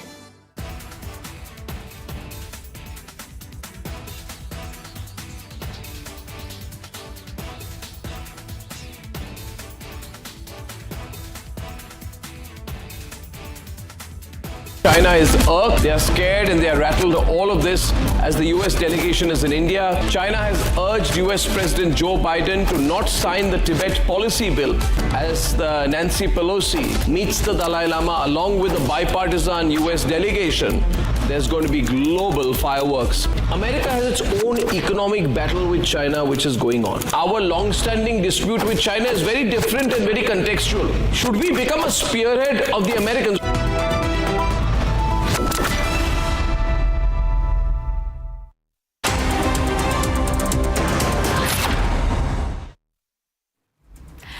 Germany and Hungary are gearing up for a crucial match in Euro 2024 Group A, with Germany looking at maintaining their winning streak and Hungary hoping to bounce back from their opening loss. That's right. As anticipation builds for the showdown between Germany and Hungary, both teams are poised to deliver an exciting match. All eyes on the pivotal Euro 2024 encounter today. Here is the latest sports update. In Herzogenaua in Germany, the national team trained vigorously ahead of their match against Hungary. Coach Julian Nagelsmann guided his players through drills aimed at fine-tuning their strategy. Julian Nagelsmann emphasized the importance of a balanced squad combining experience and youth. I think it's always good to have a good mix in your team between experienced players and young talented players. I think it's important that the young players, the young talented players are open-minded, listen to the older players with big experience to improve. It's not only about improving on the pitch, it's also improving off the pitch with the discussions. When you have some experienced players in your squad, they have all experience in different situations, have solutions for different situations, especially when you talk about pressure, when you talk about expectation of fans, situations to deal with on the pitch. Meanwhile, in Stuttgart, Hungary's national team also underwent intense training sessions ahead of their clash with Germany. Led by head coach Marco Rossi, players like Dominik Szoboszlai and Peter Gulaksi focused on tactical drills and physical conditioning. Hungary, having suffered a 3-1 defeat against Switzerland, faces a critical match against Germany. The team is determined to deliver a stronger performance and stay competitive in the tournament. Mind támadásban, mind védekezésben együtt mozog a csapat. Az tény és való, hogy az első félidőben a svájci meccsen a távolságok azok túl nagyok voltak, de ezt egyébként helyre tettük, voltak megbeszélések, mindenki elmondta a véleményét, és azzal tisztában vagyunk, hogy még egyszer ez nem fordulhat elő. Úgyhogy az, hogy ennek mi volt az oka, ez egy jó kérdés. A lényeg az, hogy a felelősség az mindenkié, de mindenki helyre tette ezt magába, és tudjuk, hogy mennyire fontos mérkőzés előtt állunk, és kijavítottuk a hibákat, én azt gondolom. As anticipation builds for the showdown between Germany and Hungary, both teams are poised to deliver an exciting match. With Germany aiming to continue their winning streak and Hungary seeking redemption, all eyes are on this pivotal Euro 2024 encounter today.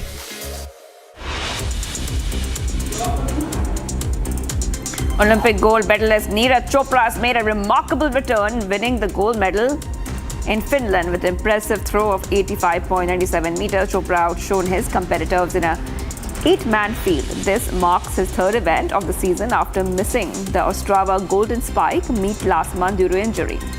Chopra's stellar performance reaffirms his top form ahead of the Paris Olympics next month. He led the start with an 83.62-meter throw, briefly losing the lead before reclaiming it with his third attempt. His jubilant reaction underscored his confidence and satisfaction.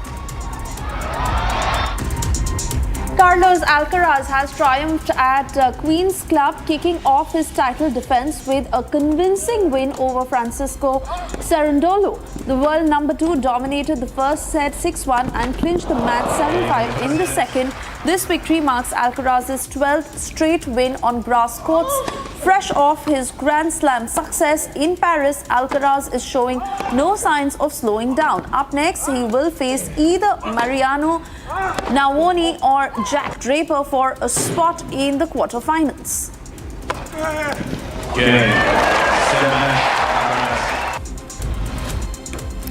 French star Kylian Mbappe has now suffered a broken nose during France's 1-0 victory against Austria. The French Football Federation has confirmed that no surgery is planned for now, but Mbappe will now need to wear a protective mask if he wants to continue in the tournament. The president of the French Federation of Football has reassured fans, stating that the medical exams were promptly conducted and no immediate surgery is required. Meanwhile, Dutch midfielder Tijani Brengeders has commented and stated that he believes Mbappe will be a formidable opponent even with the mask. The development adds intrigue as France prepares to face the Netherlands. In an amusing twist ahead of the Euro match, Booby, an African elephant from Thuringia, Germany, has predicted another victory for the German national team. Known for her clairvoyant abilities, Booby scored 2 goals into a net marked with the German flag, signaling a win for Germany against Hungary in their upcoming Group A match. Park owner Hari Wishit expressed confidence in Booby's predictions, citing her accuracy in forecasting Germany's win over Scotland. After her impressive performance, Booby celebrated with a refreshing shower. Ali, hey! Ali, hey!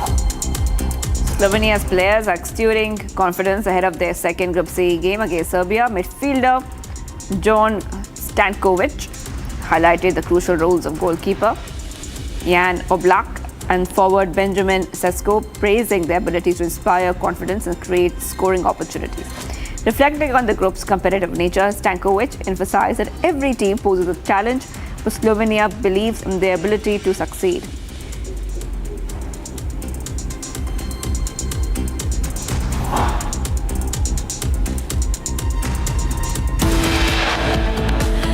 For a short break. On the other side, several women held captive and sexually assaulted under the pretext of job opportunities in Muzaffarpur. Concerns mount over pornographic content on OTT platforms. Demand for ban gains momentum. Stay tuned. American Pistachio presents cracking news of the hour.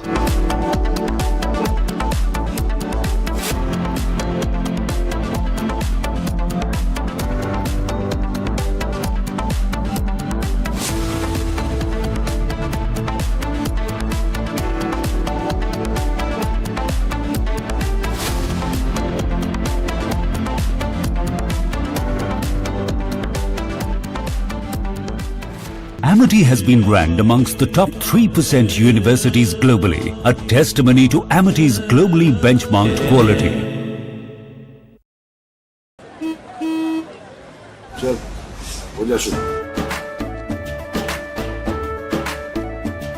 केसरिया से मन जोगी हुआ रे, दिल झूमे देखो, पतवारा हुआ रे, दिल झूमे देखो, पतवारा हुआ रे। हर पल मनाओ केसरी त्योहार। विमल, बोलो जुमा Kesari.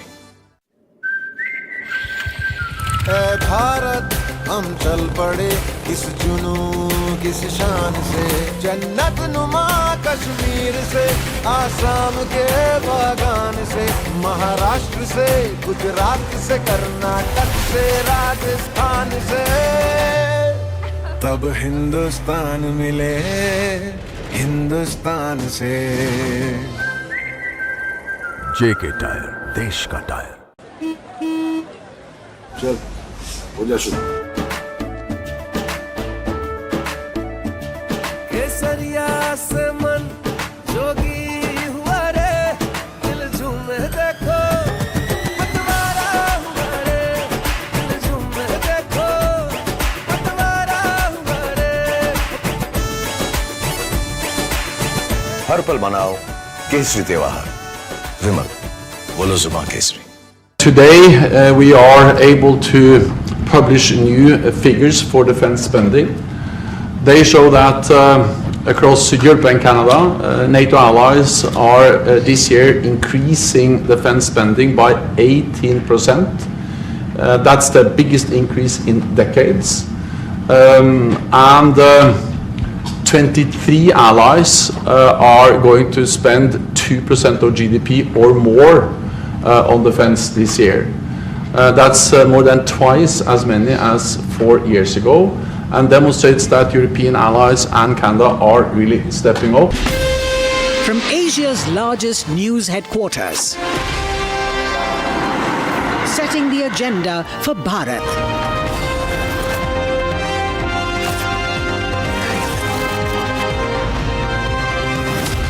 You're watching Republic.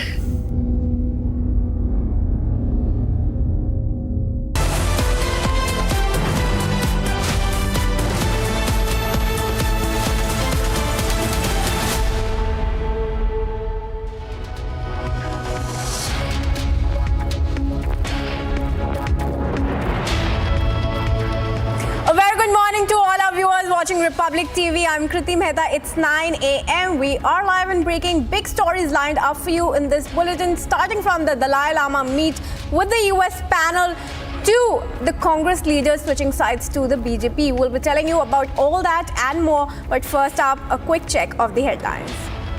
American Pistachio presents cracking news of the hour.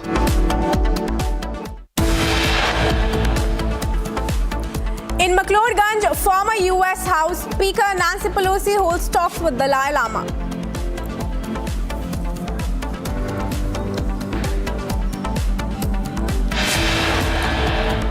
China protests Nancy Pelosi's Tibet visit, warns United States of resolute measures. Big focus on Jagan's mega home spurge. TDP says 1.2 crore was sanctioned for renovation by the YSRCP government. Several women held captive and sexually assaulted under pretext of job opportunities in Muzaffarpur. Chilling details emerged in Renuka Swami murder probe. Post-mortem reveals death due to hemorrhage. Concerns mount over pornographic content on OTT platforms. Demand for ban gains momentum.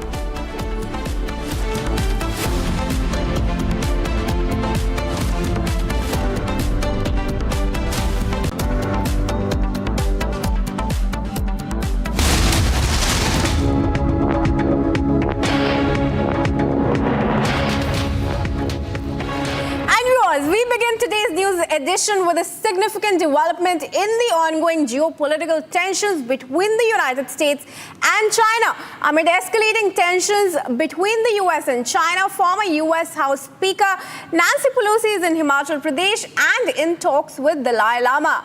The meeting has drawn sharp reactions from Beijing, further intensifying the geopolitical friction. India finds itself at the center of the diplomatic row as Beijing voices strong opposition to Pelosi's meeting with the Tibetan spiritual leader. And joining us live on this story now is my colleague Gursimran. Gursimran, a very good morning to you. Now, you've been tracking the crucial meeting. Of course, China is very rattled with the US meeting of with Dalai Lama. And tell me about how is this really going to pan for the US-China relations going forward, with US already leveling several sanctions on China?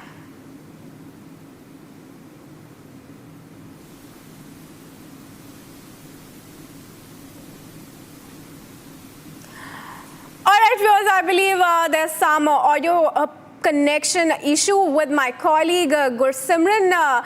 But let's tell you that this is the most crucial meeting that's happening between the Dalai Lama of Tibet and the US. Meanwhile, now I believe Gursimran is patched with us. Gursimran, a very good morning to you. I wanted to check with you as to how this crucial meeting between the US and the Dalai Lama is going to pan for the US-China relations coming forward in the backdrop of several sanctions on China already being imposed by the United States. Yeah, Kriti, good morning. And right now the meeting between His Holiness Dalai Lama and the US delegation that has come here, including Michael McGraw, who happens to be the head of the Foreign Affairs Committee of the US Congress, and also the former Speaker Nancy Pelosi.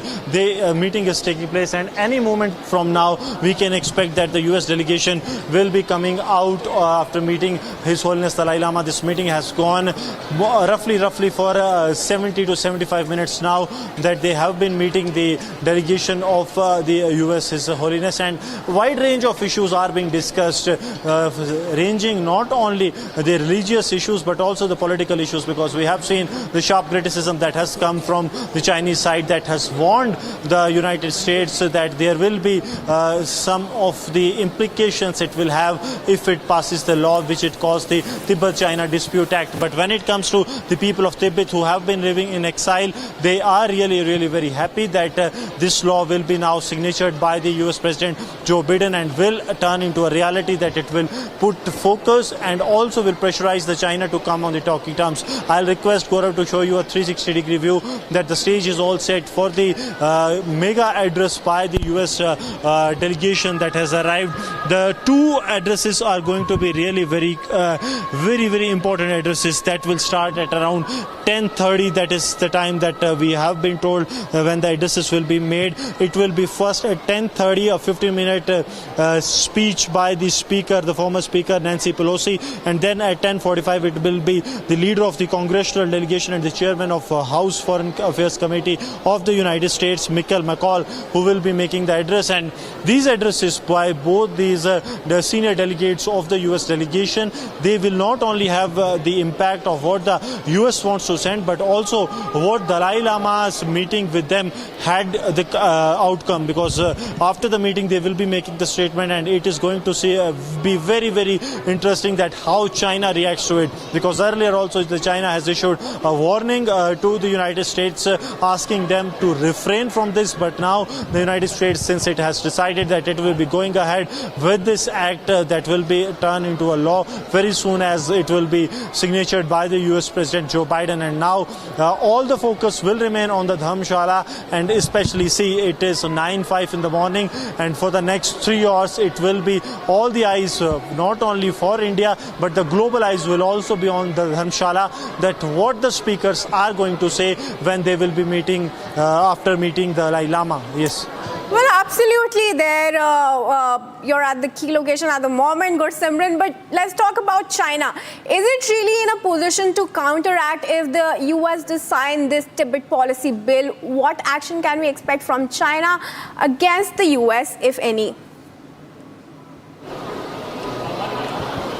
See, if we see what action the China can do, it is only the time can tell. But the reality remains that it is not only the US that will be passing the law, but it will be all the forces that are firm against the expansionist policy of the China that will now come on a single platform, and also to support the sovereignty of the people of Tibet that have been victim to the China's expansionist policy, the first victims of the China's expansionist policy, to be very specific. And the people of the Tibet have requested all the leaders of the international community that they should be coming, they should be standing for the people of the Tibet, and it is a high time that the expansionist policy, be it the territorial expansionist policy or the economical expansionist policy of the China, be challenged by one and all, so that they can be tackled in such a manner that the world can be peaceful, as we have seen in the past as well, that when the China is given a befitting reply, the China comes to the talking terms. That is what we have seen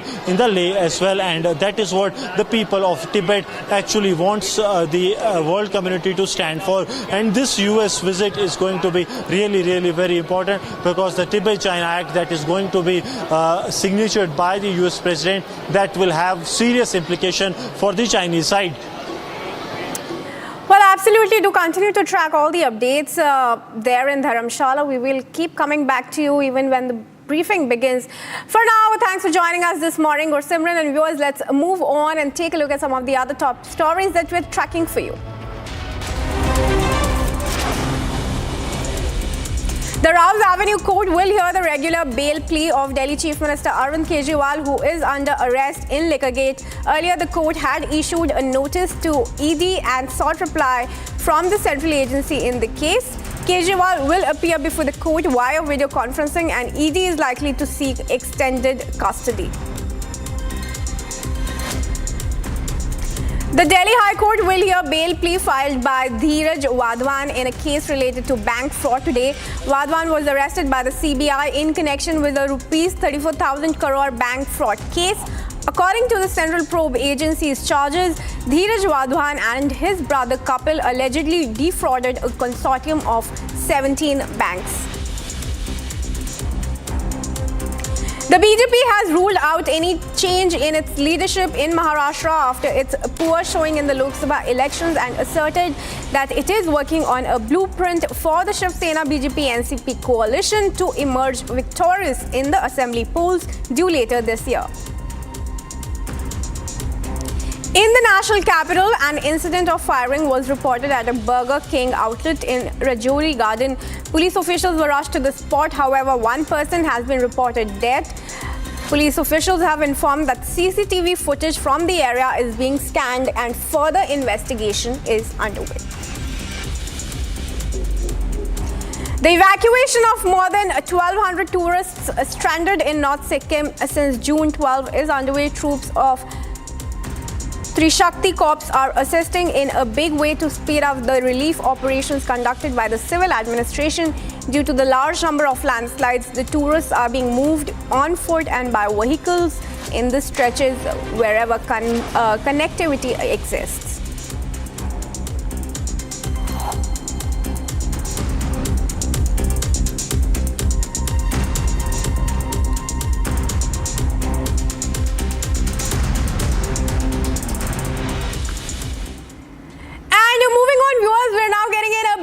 From the national capital, where a second cabinet meeting is likely to take place at 5 in this evening. So viewers, a second cabinet meeting expected this evening at 5.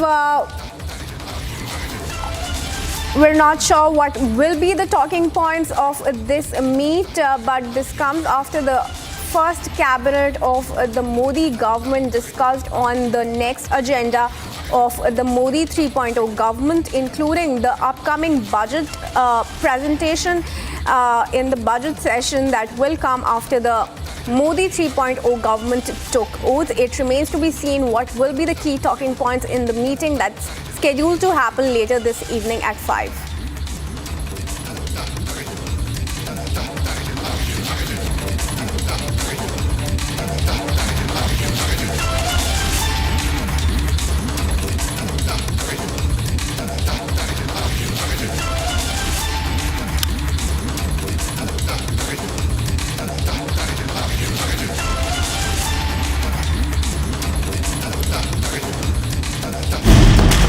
Hello, Moto. Motorola, India's best 5G smartphone brand. Prime Minister Modi in Bihar's Rajkot today set to inaugurate a Nalanda University campus. Yet another hit, kill and run case in Pune. Speeding Mercedes crushes courier boy to death. Under arrest for liquorgate, Kejriwal seeks bail. Delhi court to hear plea today. And Canada honors Khalistani terrorist Niger. Parliament observes silence on his death anniversary. South Korea military fires warning shots after North Korean soldiers cross border again. China is irked, they are scared and they are rattled. All of this as the US delegation is in India. China has urged US President Joe Biden to not sign the Tibet policy bill as the Nancy Pelosi meets the Dalai Lama along with the bipartisan US delegation. There's going to be global fireworks. America has its own economic battle with China which is going on. Our long-standing dispute with China is very different and very contextual. Should we become a spearhead of the Americans?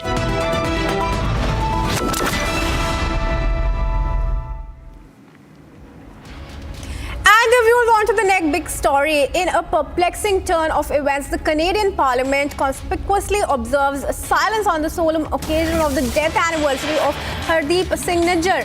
He's a figure wanted in India for alleged terrorist activities. The silence raises questions amidst prior instances where the Parliament extended invitations to controversial figures, notably a Nazi war criminal who was accorded a standing ovation. Now, the juxtaposition of these events invites scrutiny into the Parliament's stance on sensitive matters of justice and international relations. And with that, viewers, let's move on and take a look at some of the other international news stories that we're tracking for you.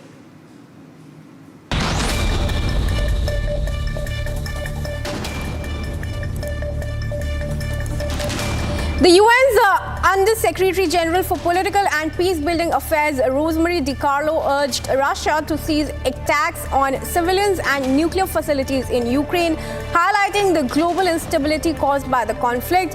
Her remarks at the UN Security Council follow a weekend summit in Switzerland aimed at peace efforts, notably absent of Russian participation.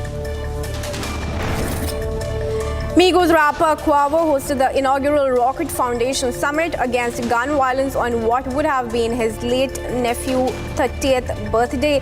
The event at the Carter Center in Atlanta featured Vice President Kamala Harris and included panel discussions on gun violence prevention and youth programs. President Joe Biden announced a new policy to allow certain U.S. citizens' spouses without legal status to apply for permanent residency and eventual citizenship without leaving the country. This move, potentially benefiting up to 500,000 immigrants, seeks to balance his recent stringent measures on the southern border. Meanwhile, residents in central and southern Chile began cleanup efforts after a tornado destroyed at least 11 homes and isolated over 20 people. The severe weather, which has impacted the region for a move, left 1 dead, 4 injured, and caused significant damage in towns like Penco, leading to power outages. Thousands of residents have fled Ruidoso in New Mexico as a fast-moving wildfire damaged over 500 structures, including homes. Governor Michelle Lujan Grisham declared a county-wide state of emergency, extended to neighboring tribal lands, and deployed National Guard's troops due to the danger posed by the swift flames.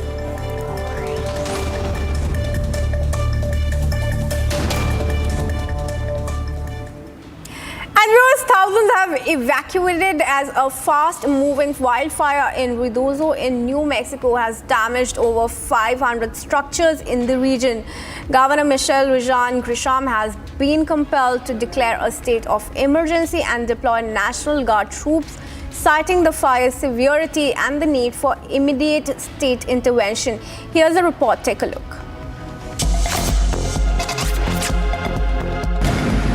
Thousands of residents have fled their homes as a fast-moving wildfire engulfed the mountain village of Ruidoso in southern New Mexico.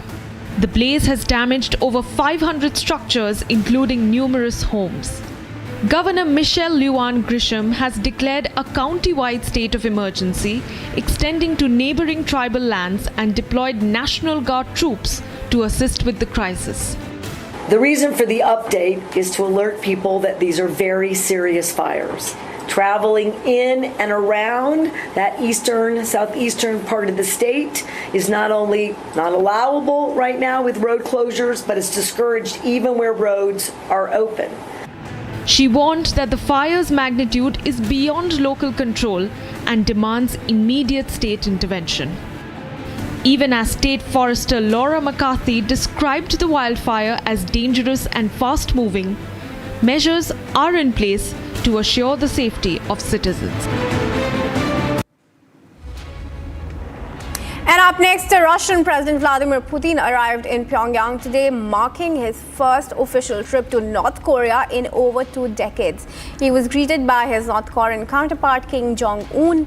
The visit, however, has drawn sharp criticism globally. North Korea under stringent UN Security Council sanctions due to its nuclear weapons and missile programs, and Russia facing sanctions from the US and Western nations over the Ukraine conflict, have both sought to strengthen economic and military cooperation outside these constraints. More in this report up next. Vladimir Putin arrived in Pyongyang, North Korea today for his first official trip to the secretive state in over 2 decades. The Russian leader was welcomed by North Korean counterpart Kim Jong-un, signaling a rare meeting between the two leaders. The Russian president was accompanied by senior officials including Deputy Prime Minister Denis Manturov and Foreign Minister Sergei Lavrov. Putin's visit is an attempt to strengthen ties with Pyongyang amid heightened global tensions. North Korea is under heavy UN Security Council economic sanctions over its nuclear weapons and missile programs. Meanwhile, Russia is also grappling with sanctions by the United States and its Western partners over the conflict in Ukraine. This visit, however, has drawn sharp criticism from global leaders, who accused Russia of supporting authoritarian regimes and exacerbating international conflicts. Listen in to what US Secretary of State Antony Blinken had to say. With regard to Mr. Putin and his travels to North Korea, look, we've seen, as you've said, Russia try in desperation to develop and to strengthen relations with countries that can provide it with what it needs to continue the war of aggression that it started against Ukraine. and you heard the Secretary General just reference this. North Korea is providing significant munitions to Russia and other weapons for use in Ukraine. Iran has been providing weaponry, including drones, that have been used against civilians and civilian infrastructure. And as I mentioned a moment ago, the deep concerns we have about China, not in terms of providing weapons, but in providing what Russia needs to keep its defense industrial base going and to produce itself more tanks, more munitions, more missiles. Yes, these are the countries of concern.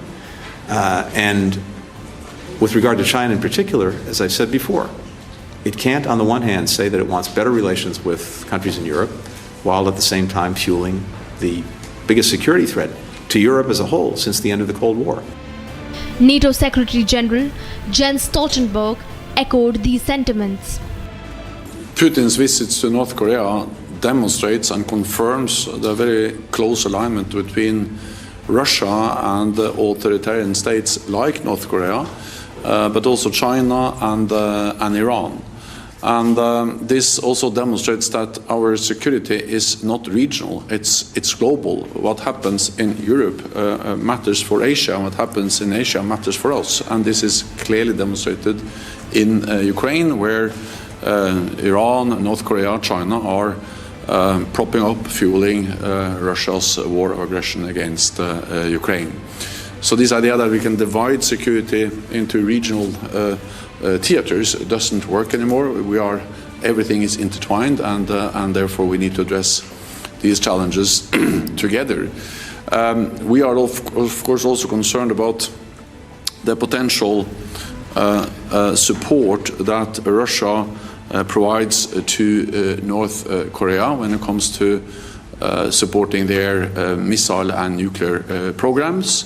We see how much military support Russia gets from North Korea, but also from Iran, and how China is propping up their war economy. And this is also one of the reasons why at NATO and at the NATO summit here in Washington next month, we will further strengthen our partnership with our partners in the Asia-Pacific region, Australia, New Zealand, South Korea and Japan, also to address the fact that the challenges they see, we see in Asia and Asia-Pacific are directly linked to the challenges we face in Europe. Despite international criticism, Putin's visit is seen as a strategic move to strengthen economic and military cooperation outside Western sanctions. Putin has continuously sought to rebuild ties with Pyongyang as part of efforts to restore his country's clout and its Soviet-era alliances. Moscow's ties with North Korea weakened after the 1991 Soviet collapse. After North Korea, reports suggest that Putin will also visit Vietnam for talks that are expected to be focused on trade.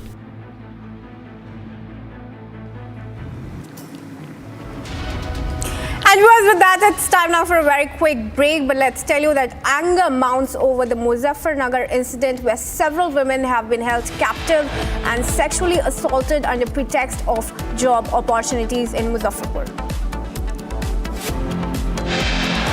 Chilling details emerge in Renuka Swamy murder probe. Post-mortem report reveals death due to hemorrhage. All this and more, stay tuned.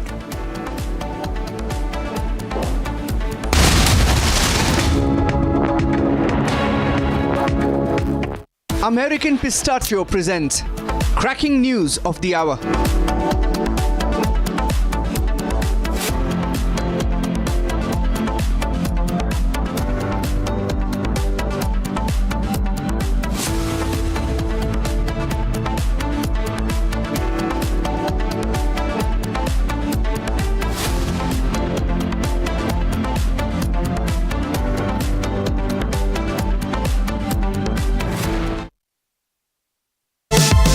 Powered by Vimal, Polo Zuban Kesari.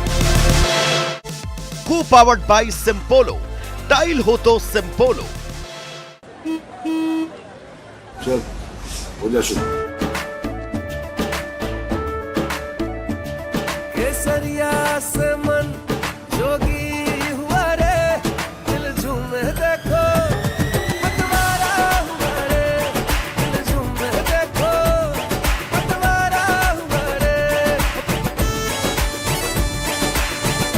हर पल मनाओ केसरी त्योहार विमल बोलो जुमा केसरी।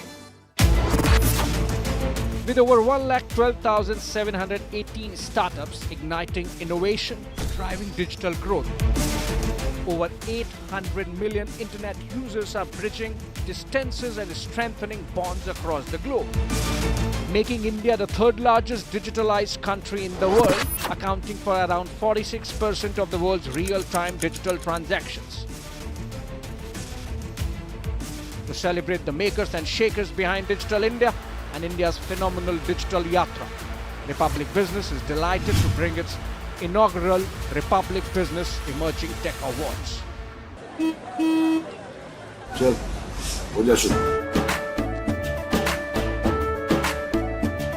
केसरिया से मन जोगी हुआ रे, दिल झूमे देखो पतवारा हुआ रे, दिल झूमे देखो पतवारा हुआ रे। हर पल मनाओ केसरी त्योहार विमल बोलो जुमा Kesari.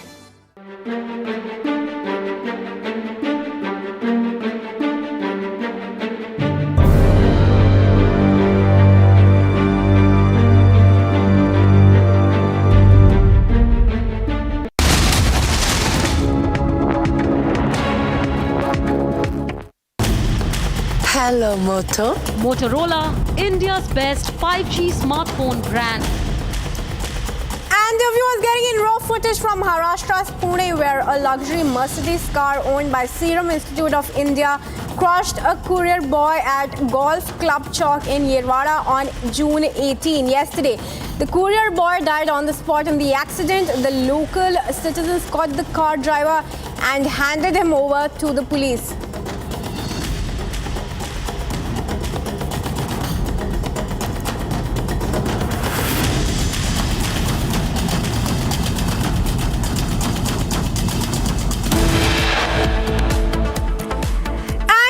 It's time now for a very quick break on this bulletin. But China has won the United States after Nancy Pelosi-led panel visits the Dalai Lama in Dharamshala. Big focus also on Jagan's mega home splurge. TDP says crores was sanctioned for renovation by YSRCP government.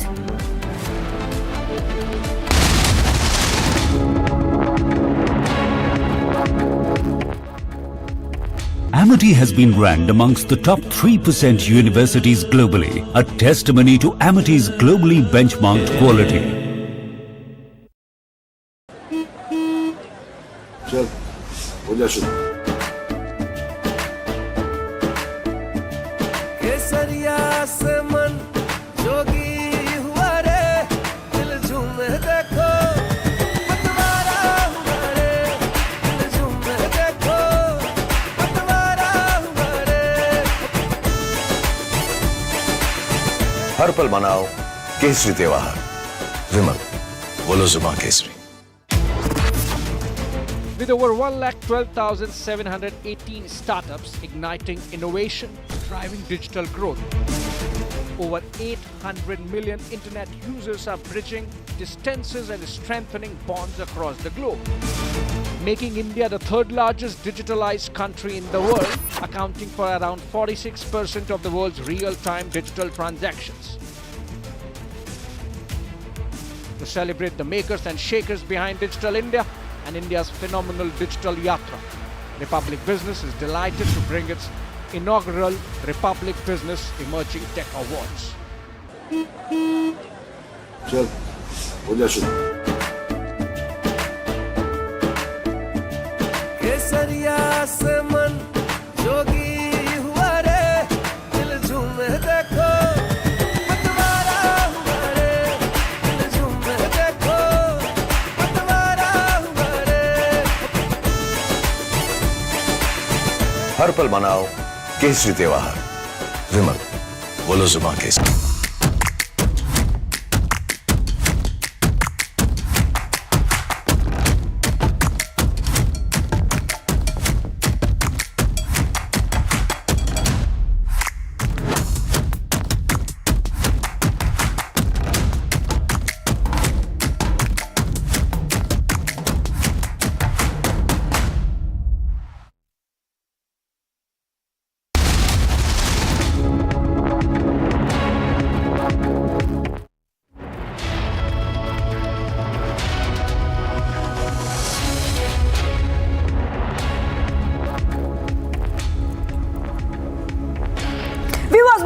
I'm Shivangi Shukla getting you the latest coming in this morning, and our top story is coming in from Dharamshala, where a US delegation is meeting the Dalai Lama. China is not too happy about that development, and we also have the big business news lined up for you, but as usual, the headlines we are tracking.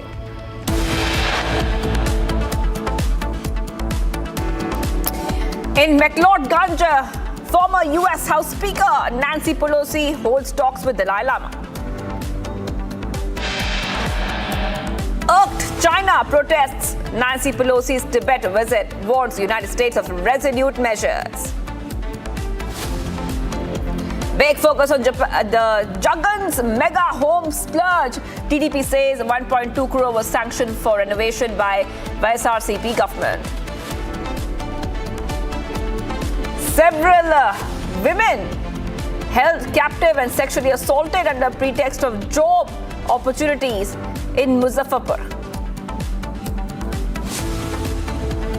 Chilling details emerge in Renika Swami murder probe. Post-mortem report reveals death due to hemorrhage. Concerns over mounting of a pornographic content on OTT platforms. Demand for the banning is gaining momentum by the day. And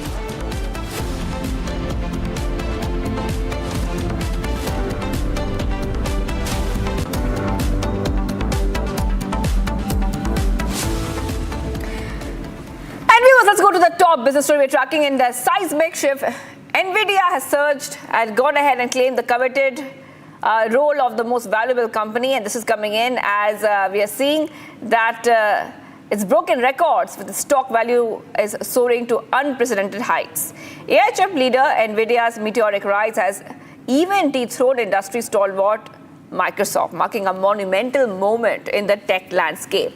With the strategic stock split drawing in a surge of retail investors, Nvidia's market value has tripled in mere months, solidifying its position as a powerhouse in the global market. I want to go across to my colleague who's joining us, Rajat. Rajat is from a Republic business team. A very good morning to you, Rajat. Take us through the latest updates coming in from the world of business. So Shivangi, this is the big corporate story that Republic Business is tracking now. And on Tuesday, Nvidia has emerged as the world's largest, most valuable company across the world. And it has dethroned Microsoft from spot one as the most valuable company. And remember, few days back, Nvidia also replaced iPhone maker Apple from the third spot as the most valuable company. So now Nvidia is the most valuable company with the market capitalization of $3.33 trillion. So that is what is the market capitalization, and its shares surged 3.5% on Tuesday. And because of the Nvidia shares rally on Tuesday, the S&P 500 and Nasdaq went on to a record high. Also, just to tell you that Microsoft stock market value stood at $3.31 trillion, and Apple market capitalization stood at $3.2 trillion. And you know, Nvidia is a company which has a lone market share of 80% in AI chip making. And that is what making investors bullish on Nvidia, because of being the only company in the AI chip segment, and it has a market share of 80%. Also, just to tell you that in the last 9 months, the company's market valuation has went up from $1 trillion to $3 trillion, and in last 1 month or something, the company's valuation has went from $2 trillion to $3 trillion. And if I tell you how its stocks have performed since its listing, the market, the company made a stock market debut in 1999, and its shares have skyrocketed by 591,078%. So that is a staggering jump in its shares ever since the company made a debut on the stock market. And if you talk about the rally in the stock has surged 180% so far this year, compared to the Microsoft shares rally of 19%. So if you just compare it with Microsoft shares rallied of 19%. On the other hand, Nvidia shares have rallied 180% this year. So 591,078% jump ever since the company made a debut on the stock market market in 1999, and in this year the stock has jumped 168%. So that in itself reflects that how important that company has emerged in the AI chip making segment. And also Google, Meta, all these companies, in fact Apple for that matter, buy chips for their AI programs from Nvidia only. So that is what makes this company very valuable, Shivangi. Right. Well, thank you so much for joining us here, Rajat. This is the big business story that we are tracking. Remember, viewers, you can log on to www.republicbiz.com for all the news coming in from the world of business and finance. For now, let's have a look at all the other stories we're tracking from the world of business. Here's a quick wrap.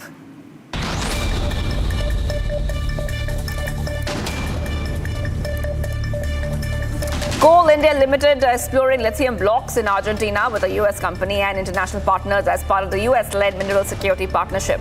This initiative supports India's zero carbon goals and highlights the strategic importance of the securing critical minerals like lithium for electric vehicle batteries. Nifty 50 index expected to open flat as indicated by 0.1% drop in Nifty futures traded on Gift Nifty in Gandhinagar at 23,588 amid stable global market cues. Asian markets showed mixed trends with Australian stocks rising 0.83% driven by banks ahead of the central bank's interest rate decision, while Japan's markets have now increased by 1.1%. Snap Incorporated, the parent company of Snapchat, unveiled its latest generative AI technology, promising users more realistic special effects when using their phone cameras. This move aims to keep Snap Incorporated ahead of its social media competitors by enhancing its pioneering augmented reality capabilities. In addition to new AI tools, Snap Incorporated announced an upgraded version of its developer program, Lens Studio. Net direct tax collection for the fiscal year has surged by 21% to reach 4.62 rupees lakh crore as of June 17th, driven by strong advanced tax collections according to the Income Tax Department. The first installment of advanced tax due on June 15 saw a major rise of 27%, amounting to 1.48 lakh crores. This includes corporation tax collection of 1.14 lakh crores and personal income tax collection of 34,470 crore rupees. The Asian Palm Oil Alliance has expressed concern over Hindustan Unilever Limited's plan to reduce palm oil content in its soap by 25%, warning it could harm the livelihoods of millions of palm oil farmers, especially smallholders.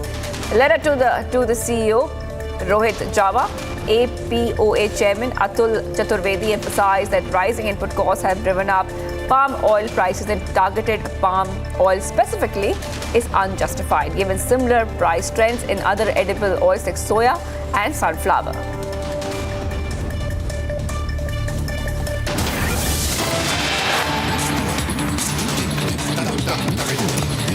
All right, viewers, getting in some big news coming in where NIA has arrested terror suspect from Uttara Kannada in Karnataka. The accused has been identified as 32-year-old Abdul Shakur. The terror suspect was arrested after multiple raids were conducted. Abdul Shakur's role behind allegedly instigating accused of the Mangaluru cooker blast and the Rameshwaram cooker blast case. Shakur was a sort of a Maulvi who had visited Shivamoga in 2018 to 2019, and that was when he met the prime accused of Rameshwaram cafe blast, Mangaluru cooker blast. That is right, viewers, getting this big update coming in. NIA arrested terror suspects from Uttara Kannada for allegedly instigating the suspects involved in the Mangaluru cooker blast, Bengaluru Rameshwaram cafe explosion, and the Shivamoga blast as well. Now, we'll be joined by Prajwal in just a moment. Let's go to Prajwal. Prajwal is joining us live right now. Prajwal, now we see that the suspect has been picked up after multiple raids in several places. Take us through the latest details we're learning on this development from Karnataka. You know, Shivangi, this person by the name of Abdul Shakur, who is 32 years old, is suspected to have gone ahead and radicalized the prime accused in the Mangaluru cooker blast case, which includes Abdul Mateen Taha as well as Mohammad Sharik too. And Mateen Taha was also involved with the Rameshwaram Cafe blast case too, because he was considered to be the prime accused as well. And not only that, it was also being understood that this terror suspect was taken from his residence in Varanasi after he had come all the way from Dubai to India to go ahead and celebrate Bakrid and was staying along with his family. Multiple raids were conducted in Sirsi and Varanasi in Uttara Kannada district as well. And not only that, the cops have also found a passport which Abdul Shakur had obtained, providing fake documents to the passport office as well. And they are also investigating on this. He is also suspected to have links with international terror organization and is a member of the banned outfit Popular Front of India, and he always used to remain in touch with these international terror organizations through online for funding, as well as to go ahead and spread hate material on social media as well. And after multiple searches, finally Abdul Shakur has been picked up by the National Investigation Agency, and he's been taken off to an undisclosed location, and his interrogation is currently underway, and the National Investigation Agency is likely to go ahead and have breakthrough in connection with not only the Mangaluru cooker blast and the Shimoga trial blasts and Rameshwaram Cafe blast as well, but also the Shimoga mosque blast as well, which rocked the entire state of Karnataka and caused a lot of communal unrest in the state. Well, thank you so much, Prajo, for getting us all the details. We'll be coming back to you as we get more and more updates on the story from Karnataka. For now, we have to move ahead to the other headlines which are making the news. Hello, Moto. Motorola, India's best 5G smartphone brand. PM Modi in Bihar today set to inaugurate the Nalanda University campus. Yet another hit, kill and run case in Pune, speeding Mercedes crushes courier boy to death. Under arrest for liquorgate, Kejriwal seeks bail. Delhi court to hear plea today. Canada honors Khalistani terrorist. Niger Parliament observes silence on his death anniversary. South Korea military fires warning shots after North Korean soldiers cross border again.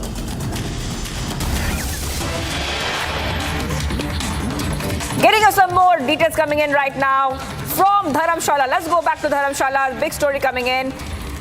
We are learning that Dharamshala, Dalai Lama, in fact, is set to embark on a visit to the United States in the coming days. And he'll be in the US for medical treatment. This will be to address concerns relating to his knees. This marks his inaugural journey to the country since 2018, albeit with a focus solely on health matters. Let's go to Gursimran joining us live. Gursimran, coming across to you right now. And we're coming to know that Dalai Lama is going to embark on a visit to the United States. Now, do we expect that Dalai Lama would go there and have any kind of talks with any US leaders, or will it be just a visit to address his health issues? See, the information that we are picking up from the office of the Dalai Lama, that His Holiness will be having no engagements post June 20.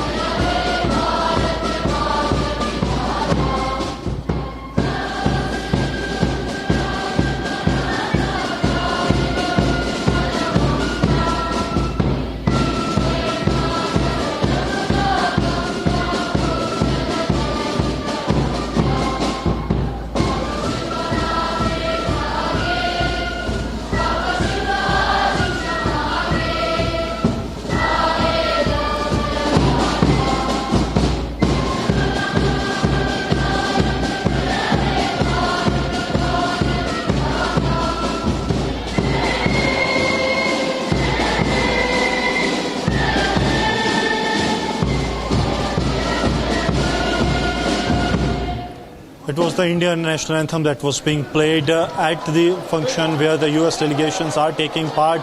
And now after the national anthem, I'm getting back to the news that you were speaking about, the visit of His Holiness Dalai Lama to the United States. Yes, His Holiness will be going to the United States in a couple of days. That is what we are picking up from his office. Apart from this, he will be going for the treatment of his knees that he will be consulting the doctors in the United States. As of now, there are no political engagements that have been set up for His Holiness, but the timing of his visit, days after the visit of the US delegation to meet Dalai Lama at his place in the Dharamshala, and now Dalai Lama heading towards the United States, is going to be really at least a dream breaker for the Chinese side that has already issued threat to the United States over passing of the China-Tibet Act that is going to be inked by the US President Joe Biden in next couple of days. I'll request Gaurav to keep showing you the visuals of the US delegation. It is Nancy Pelosi along with McCall that are here, and they are going to take part. Now the senior delegates from the Tibetan government, they are speaking, and in a couple of minutes there will be address by the US delegation which will be speaking about the Tibetan-China row. We'll be continuing with this rolling coverage right after this short break.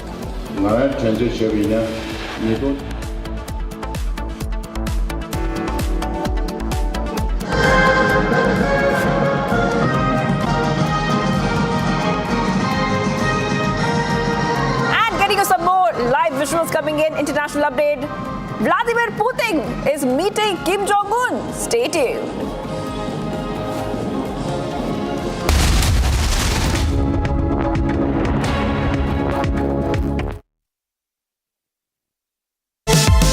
Powered by Vimal, Polo Zuban Kesari. Co-powered by Simpolo. Tile ho to Simpolo. चल हो जा शुरू केसरिया से मन जोगी हुआ रे दिल झूमे देखो पतवारा हुआ रे दिल झूमे देखो पतवारा हुआ रे हर पल मनाओ केसरी त्योहार विमल बोलो जुबान Kesari. With over 1,12,718 startups igniting innovation, driving digital growth.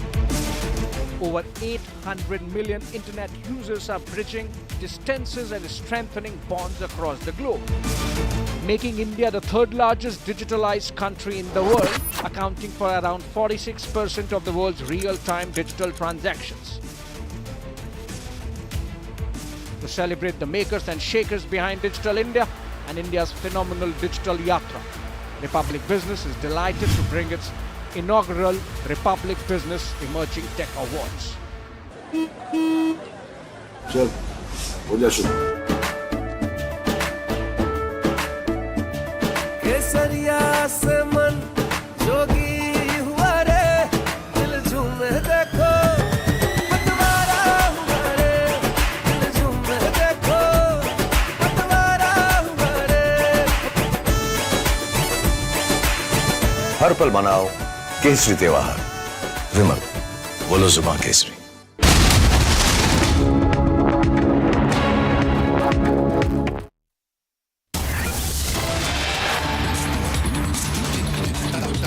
All right, viewers, visuals coming in live from Pyongyang. What you see on your screens are Putin and Kim Jong-un are now beginning their official talks. And there's a big welcome ceremony which was held in Pyongyang. Now, a lot is on the agenda. You can see that Vladimir Putin is receiving a very warm welcome in Pyongyang. Flags being raised, chanting and slogans. Today's agenda includes one-on-one discussions between the two leaders. A gala concert will be on, a reception, honor guards, document signing, statements to the media later on. So this is a big update coming in on Republic TV viewers. And as we keep getting you more updates, let's tell you what is happening there. It's a very special visit because Putin is meeting North Korea's Kim Jong-un in the first visit to the capital in over 2 decades now. So that is the reason why it's so important. The two leaders are going to engage in exchange of thoughts, and they will be trying to strengthen the ties between their countries. Now, you can see that it's a very grand celebration as Vladimir Putin is in Pyongyang. He's getting a very warm reception in Pyongyang. Let's go to Swesha, who's joining us. Swesha, I'm coming across to you right now. Kim greeted Putin with a handshake and embrace after Putin landed in Pyongyang. But, you know, a huge show of what you call a welcome. There are many shows, a gala concert for Putin. It's going to be a very important visit. Looks like both the countries really want to make their ties closer and stronger at this point of time. Oh yes, absolutely, Shivangi, and that is the messaging which is being done deliberately to put out to the world that this is indicative of strong ties between Russia and North Korea. Now we all understand that Russia obviously had not been able to enjoy a lot of support after the war that it waged on Ukraine, and ever since the Russia-Ukraine conflict has been ongoing, we know what the position of several European countries in the NATO has been. Now while that continues, Russia is obviously trying to put out that message that who are its best friends. We know how the camaraderie between Russia and China has been growing, and the kind of messaging and the kind of statements that have come in now similarly is symbolic of what we see in the pictures of that meeting between Kim Jong-un and Vladimir Putin. Like you rightly said, that it was a very grand welcome at the Kim Sang Square in Pyongyang. And remember, this is a visit that is happening after 2 decades, after 24 years. Children were holding balloons. There were giant portraits of both the leaders, national flags adorning the Grand People's Study Hall. Then, of course, taking you through the agenda of what is to happen today, it's a one-on-one discussion between the two leaders, a gala concert, a state reception, honor guards, document signings, and a statement to the media that will also be put out. It will be a joint statement. In fact, we are also learning through our sources that there is a possibility of another meeting to happen between the two leaders in 9 months from now. Like I said, that this holds a lot of significance given the world up developments that are happening with regards to the geopolitics. It is Russia that is showing its show of strength with North Korea, with China. This, of course, as we ourselves, Shivangi, are covering how the US is doing a meeting with the Dalai group, which China has strongly opposed. So how this will eventually impact the larger scheme of things and who stands where, who supports whom, will of course be a world picture to watch out for. But so far, Kim Jong-un and Vladimir Putin putting out those pictures saying that they stand strong. Right, and the US is very concerned that Russia might assist North Korea's missile and nuclear program. So all eyes will be on this meeting. Thank you, Swesha, for now. We move ahead to all the other stories that we're tracking when it comes to global news.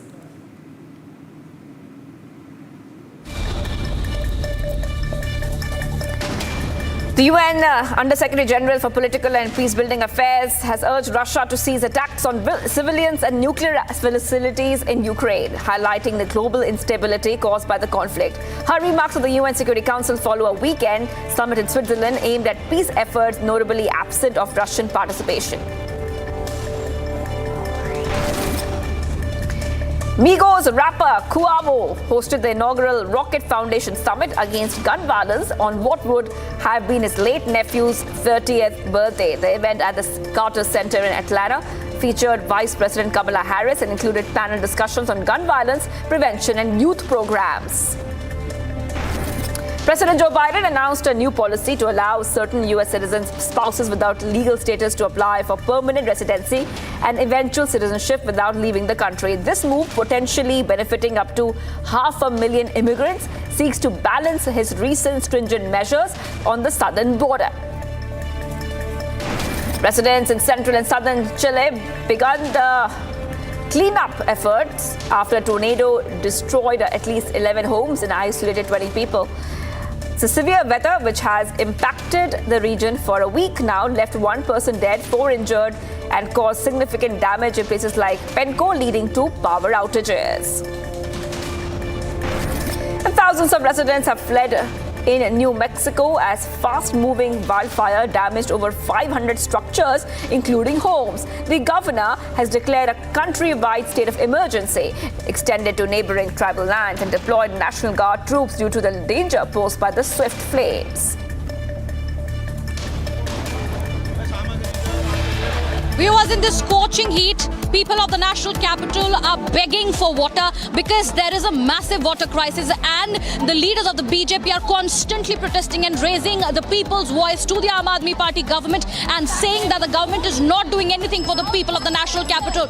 Stay tuned, viewers. More news and updates will continue on the other side. We will be getting you all the details from the ground as far as the water crisis is concerned after this short break.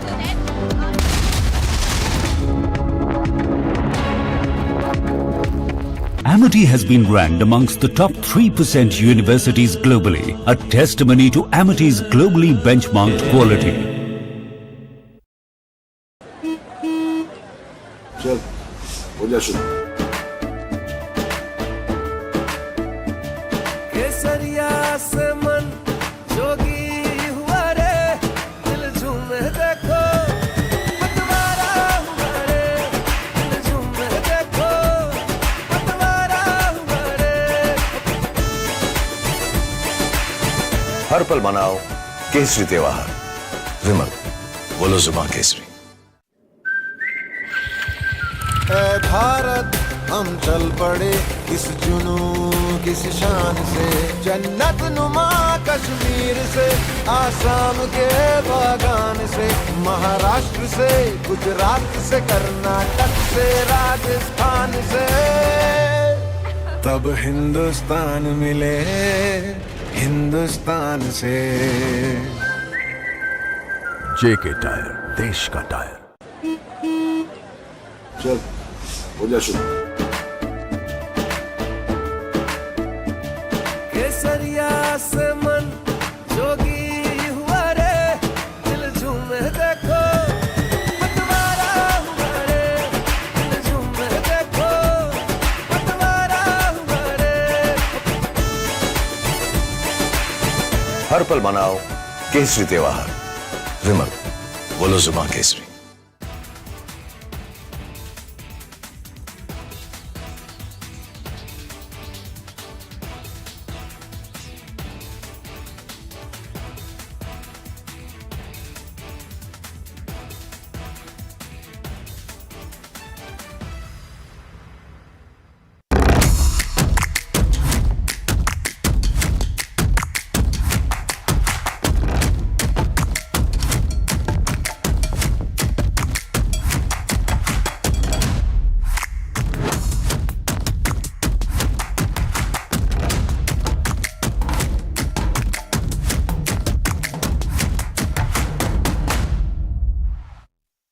China is irked, they are scared and they are rattled. All of this as the US delegation is in India. China has urged US President Joe Biden to not sign the Tibet policy bill as the Nancy Pelosi meets the Dalai Lama along with the bipartisan US delegation.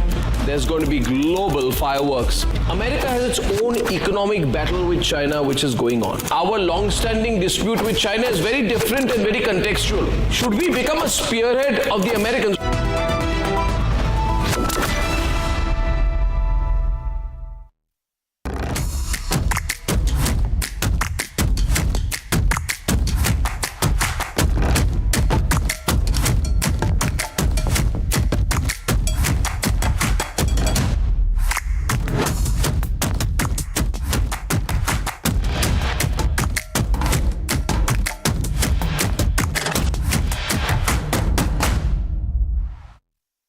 China is irked, they are scared and they are rattled. All of this as the US delegation is in India. China has urged US President Joe Biden to not sign the Tibet policy bill as the Nancy Pelosi meets the Dalai Lama along with the bipartisan US delegation.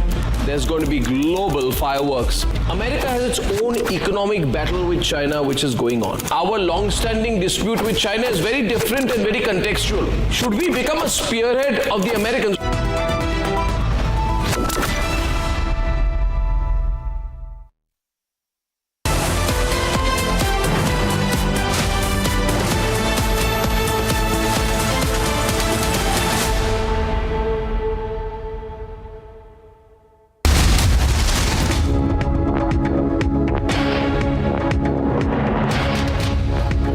American Pistachio presents cracking news of the hour. And McLeod-Ganj, former US House Speaker Nancy Pelosi holds talks with the Dalai Lama. Irked China protests Nancy Pelosi's Tibet visit, warns US of resolute measures.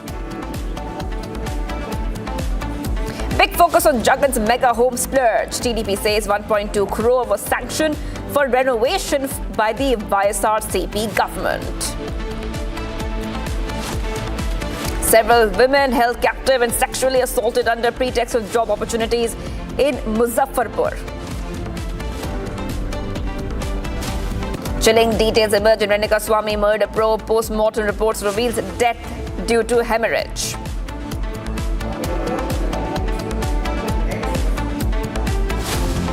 Concerns mount over pornographic content on OTT platforms. Demand for ban gains momentum.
And thank you for tuning in. You're watching Live and Breaking at 10. I'm Suesha Sawant as we begin this edition with the Delhi water crisis that continues to escalate. We have been witnessing the political blame game and the war of words that seems to be seeing no end to it. But who is solving the real problem? Who is going on to the ground to take responsibility, show accountability and make life better for Delhiites? Meanwhile, as the Aam Aadmi Party continues to shift the blame to the Haryana government, BJP has been upping the ante against the Aam Aadmi Party. Here you see protests that have been taking place on the streets of the national capital, where BJP continues to mount pressure on the Aam Aadmi Party. Let's listen into more voices, after which we cut across to my colleague Riyanka. लोग परेशान हैं, इतनी गर्मी है, पानी की किल्लत चल रही है, पर आम आदमी पार्टी चुप है। चुप इसलिए है क्योंकि बोलती बंद है। सुप्रीम कोर्ट ने भी कह दिया कि हरियाणा पानी पूरा दे रहा है, हिमाचल से पानी मिल नहीं रहा है। इन गरीब भाई बहनों का कसूर सिर्फ इतना है कि ये केजरीवाल के झांसे में, फ्री पानी के झांसे में आ गए और आज एक एक बूंद के लिए तरस रहे हैं। अगर आम आदमी पार्टी के मंत्री विधायक पानी की चोरी, पानी की कालाबाजारी और पानी का ये गोरख धंधा बंद कर दें और लीकेज ठीक कर दें तो मेरे इन भाई बहनों को पूरा पानी मिल सकता है। फ्री पानी का दावा लगाते थे अरविंद केजरीवाल जी, अब यही ऐसा असर हो गया। इतनी गर्मी में लोग और परेशान हो जा रहे। टैंकर माफिया भी अभी इसमें काम कर रहा है, कुछ नहीं कर रहा आम आदमी पार्टी। तो ये कह रहे हैं कि टैंकर माफिया की गोद में आम आदमी पार्टी की सरकार बैठी है।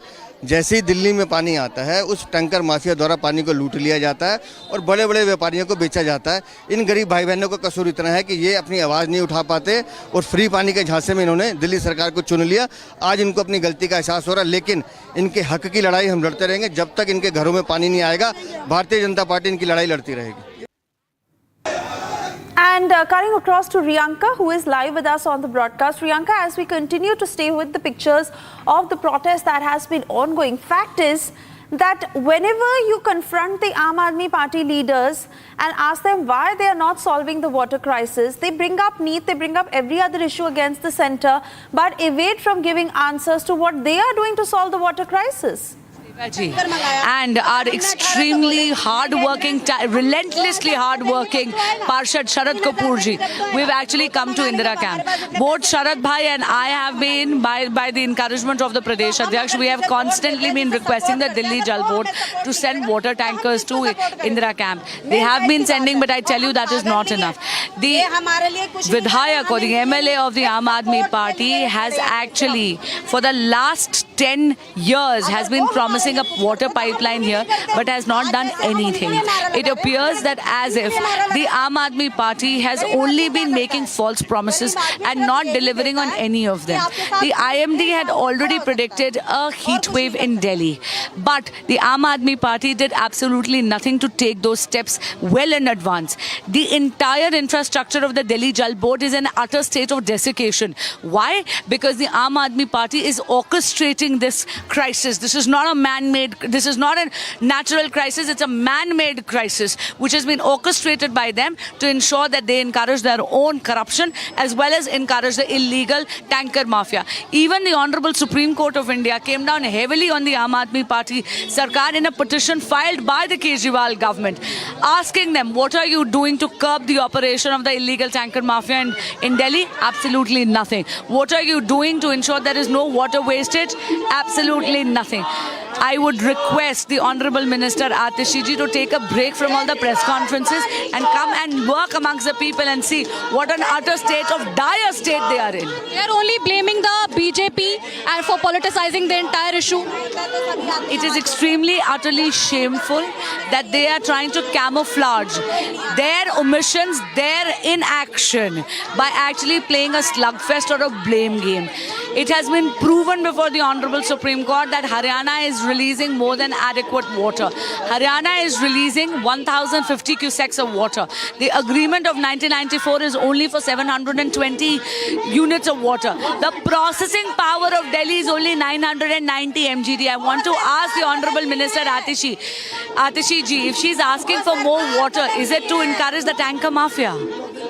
All right, so we were speaking to Basuri Swaraj, and she constantly maintains the fact that it is the Aam Aadmi Party government who is now politicizing the entire issue, blaming the BJP, on the other hand, and not providing water to the people of the national capital. We are currently here at Indira camp in Andrewsganj, where people have to constantly beg for water. They are reaching out to the Jal Board, but they happen to not find any official there. They also knock the doors of the MLA at this area, but he's also not present. So people are constantly demanding some action from their chosen government in the national capital, but the BJP constantly out there protesting in the scorching heat against Arvind Kejriwal for providing water to the people in this summers. People are in dire situation. Over to you. So those are the voices coming in from the ground. Riyanka staying on the top of the story, and we'll continue to get you more as far as accountability from the Aam Aadmi Party is concerned. In the meanwhile, we also take a quick check of the other top stories making news from across the country in Bharat in 2 minutes.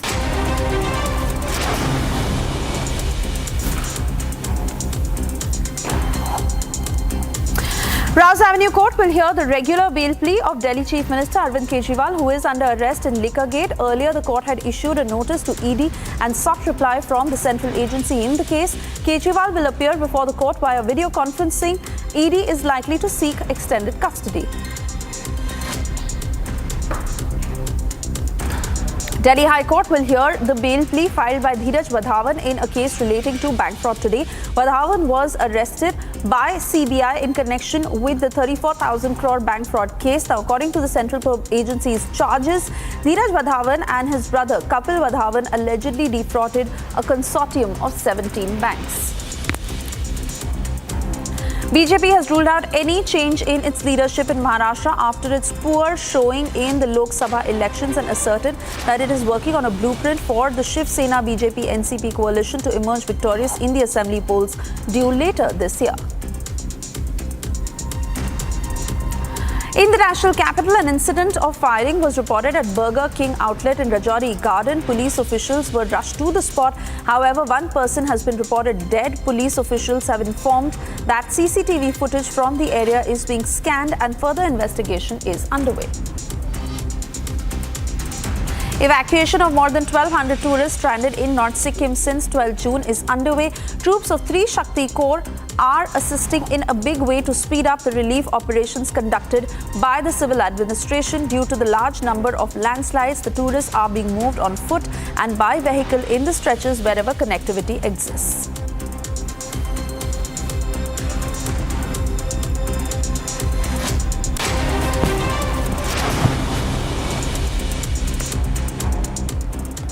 And moving on, as we get to the latest in the Renuka Swami murder case, this is a significant development where the public has now been able to access the remand copy pertaining to the Renuka Swami murder case, shedding light on the circumstances surrounding the victim's demise. The document not only elucidates the grim details of the torture leading to the fatal outcome, but also implicates actor Darshan in the heinous crime, with revelations delineating the roles of all 17 accused, including Pavitra Gowda as the prime accused and actor Darshan as the second. The remand copy meticulously delineates their involvement in the abduction and subsequent murder. Furthermore, the post-mortem report underscores the severity of the ordeal, citing death due to shock, hemorrhage from multiple blunt injuries sustained, unquote. We have Prajwal joining us to give us more details of what has come to light so far. Prajwal, do take us through the objective points of what the remand copy states. First and foremost, Suesha, this is a 270-page remand copy which has been already filed with the 24th ACMM court with respect to the Renuka Swami murder case. And if we are looking at it in detail, this clearly implicates the role of actors Darshan as well as Pavitra Gowda, and therefore they have been named as the accused number 1 and accused number 2 in the case. And also the autopsy report has mainly been highlighted over here too, because it clearly goes ahead and mentions that it is because of shock hemorrhaging from blunt injuries that the victim has passed away, meaning to state that Renuka Swami was beaten up with wooden clubs which was seized at the spot as well. And this shows the extent of torture, and also he was electrocuted using a device called as a megger too. And this sheds only light as to how barbarous this entire incident was, and also narrates the entire timeline from what happened between June 8th to June 11th, since the time of Renuka Swami's kidnap, since he was murdered and after the evidence was destroyed. Absolutely. Prajwal, let's quickly flash those details on our screens of 2 cars that were seen on CCTV. Now, the investigation into this case that is deepening with additional details that have now emerged. We are learning of how the body was dumped inside stormwater. Renuka Swami's remains were tragically found on the 9th of June, positioned within a storm water drain near Somanahalli, prompting immediate action. A case was swiftly registered at the Kamshiapalla police station.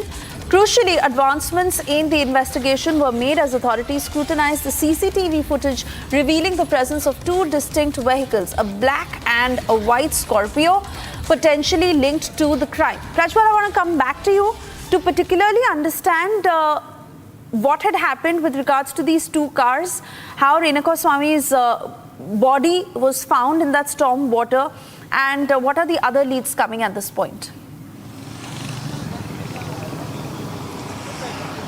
This is the most crucial part over here, Suesha, and therefore Section 120B, which is criminal conspiracy, has also been lodged in this particular case as well. So basically, after the murder, it was learned from the autopsy report that he's passed away in the evening, but the accused had gone on to plan to dispose of the particular body till midnight, after which they take a car in the wee hours of the morning, 2 SUVs, one white, the other black in color. In the white color car, the body of Renuka Swami was transported. In the black car, there were the remaining accused. Totally 8 accused in order were present over there to go ahead and dispose of Renuka Swami's body as well as his mobile, and yet another accused mobile by the name of Raghavendra, who was the president of the Fans Association of Darshan in Chitradurga. And after they had gone ahead and disposed of the body near the stormwater drain in Sumnalli, in the Kamakshipalya police station limits, a security guard belonging to a gated community had noticed this particular body after a food delivery security boy had informed him that there was a body lying nearby, and as soon as that, the cops immediately rushed to the spot and also registered cases under IPC section 302, which is for murder as well. And this clearly goes ahead and shows as to the logistical support that they had received to go on and destroy the evidence. And not only that, the technical evidence was also stacked after the cops have gone ahead and obtained CCTV footage from this particular gated community as well as the Kamakshi Palya industrial area, which potentially implicates the role of the murder accused who was involved in going ahead and destroying the evidence and disposing of the body. Okay, Prajwal, more details coming in this case, flashing those broader points on our screens as the murder probe details are getting murkier. Now, this is on the 10th of June when a significant turn of events had unfolded in the Renukaswamy murder case. 4 individuals who have voluntarily surrendered themselves before the Kamakshi Palya police station.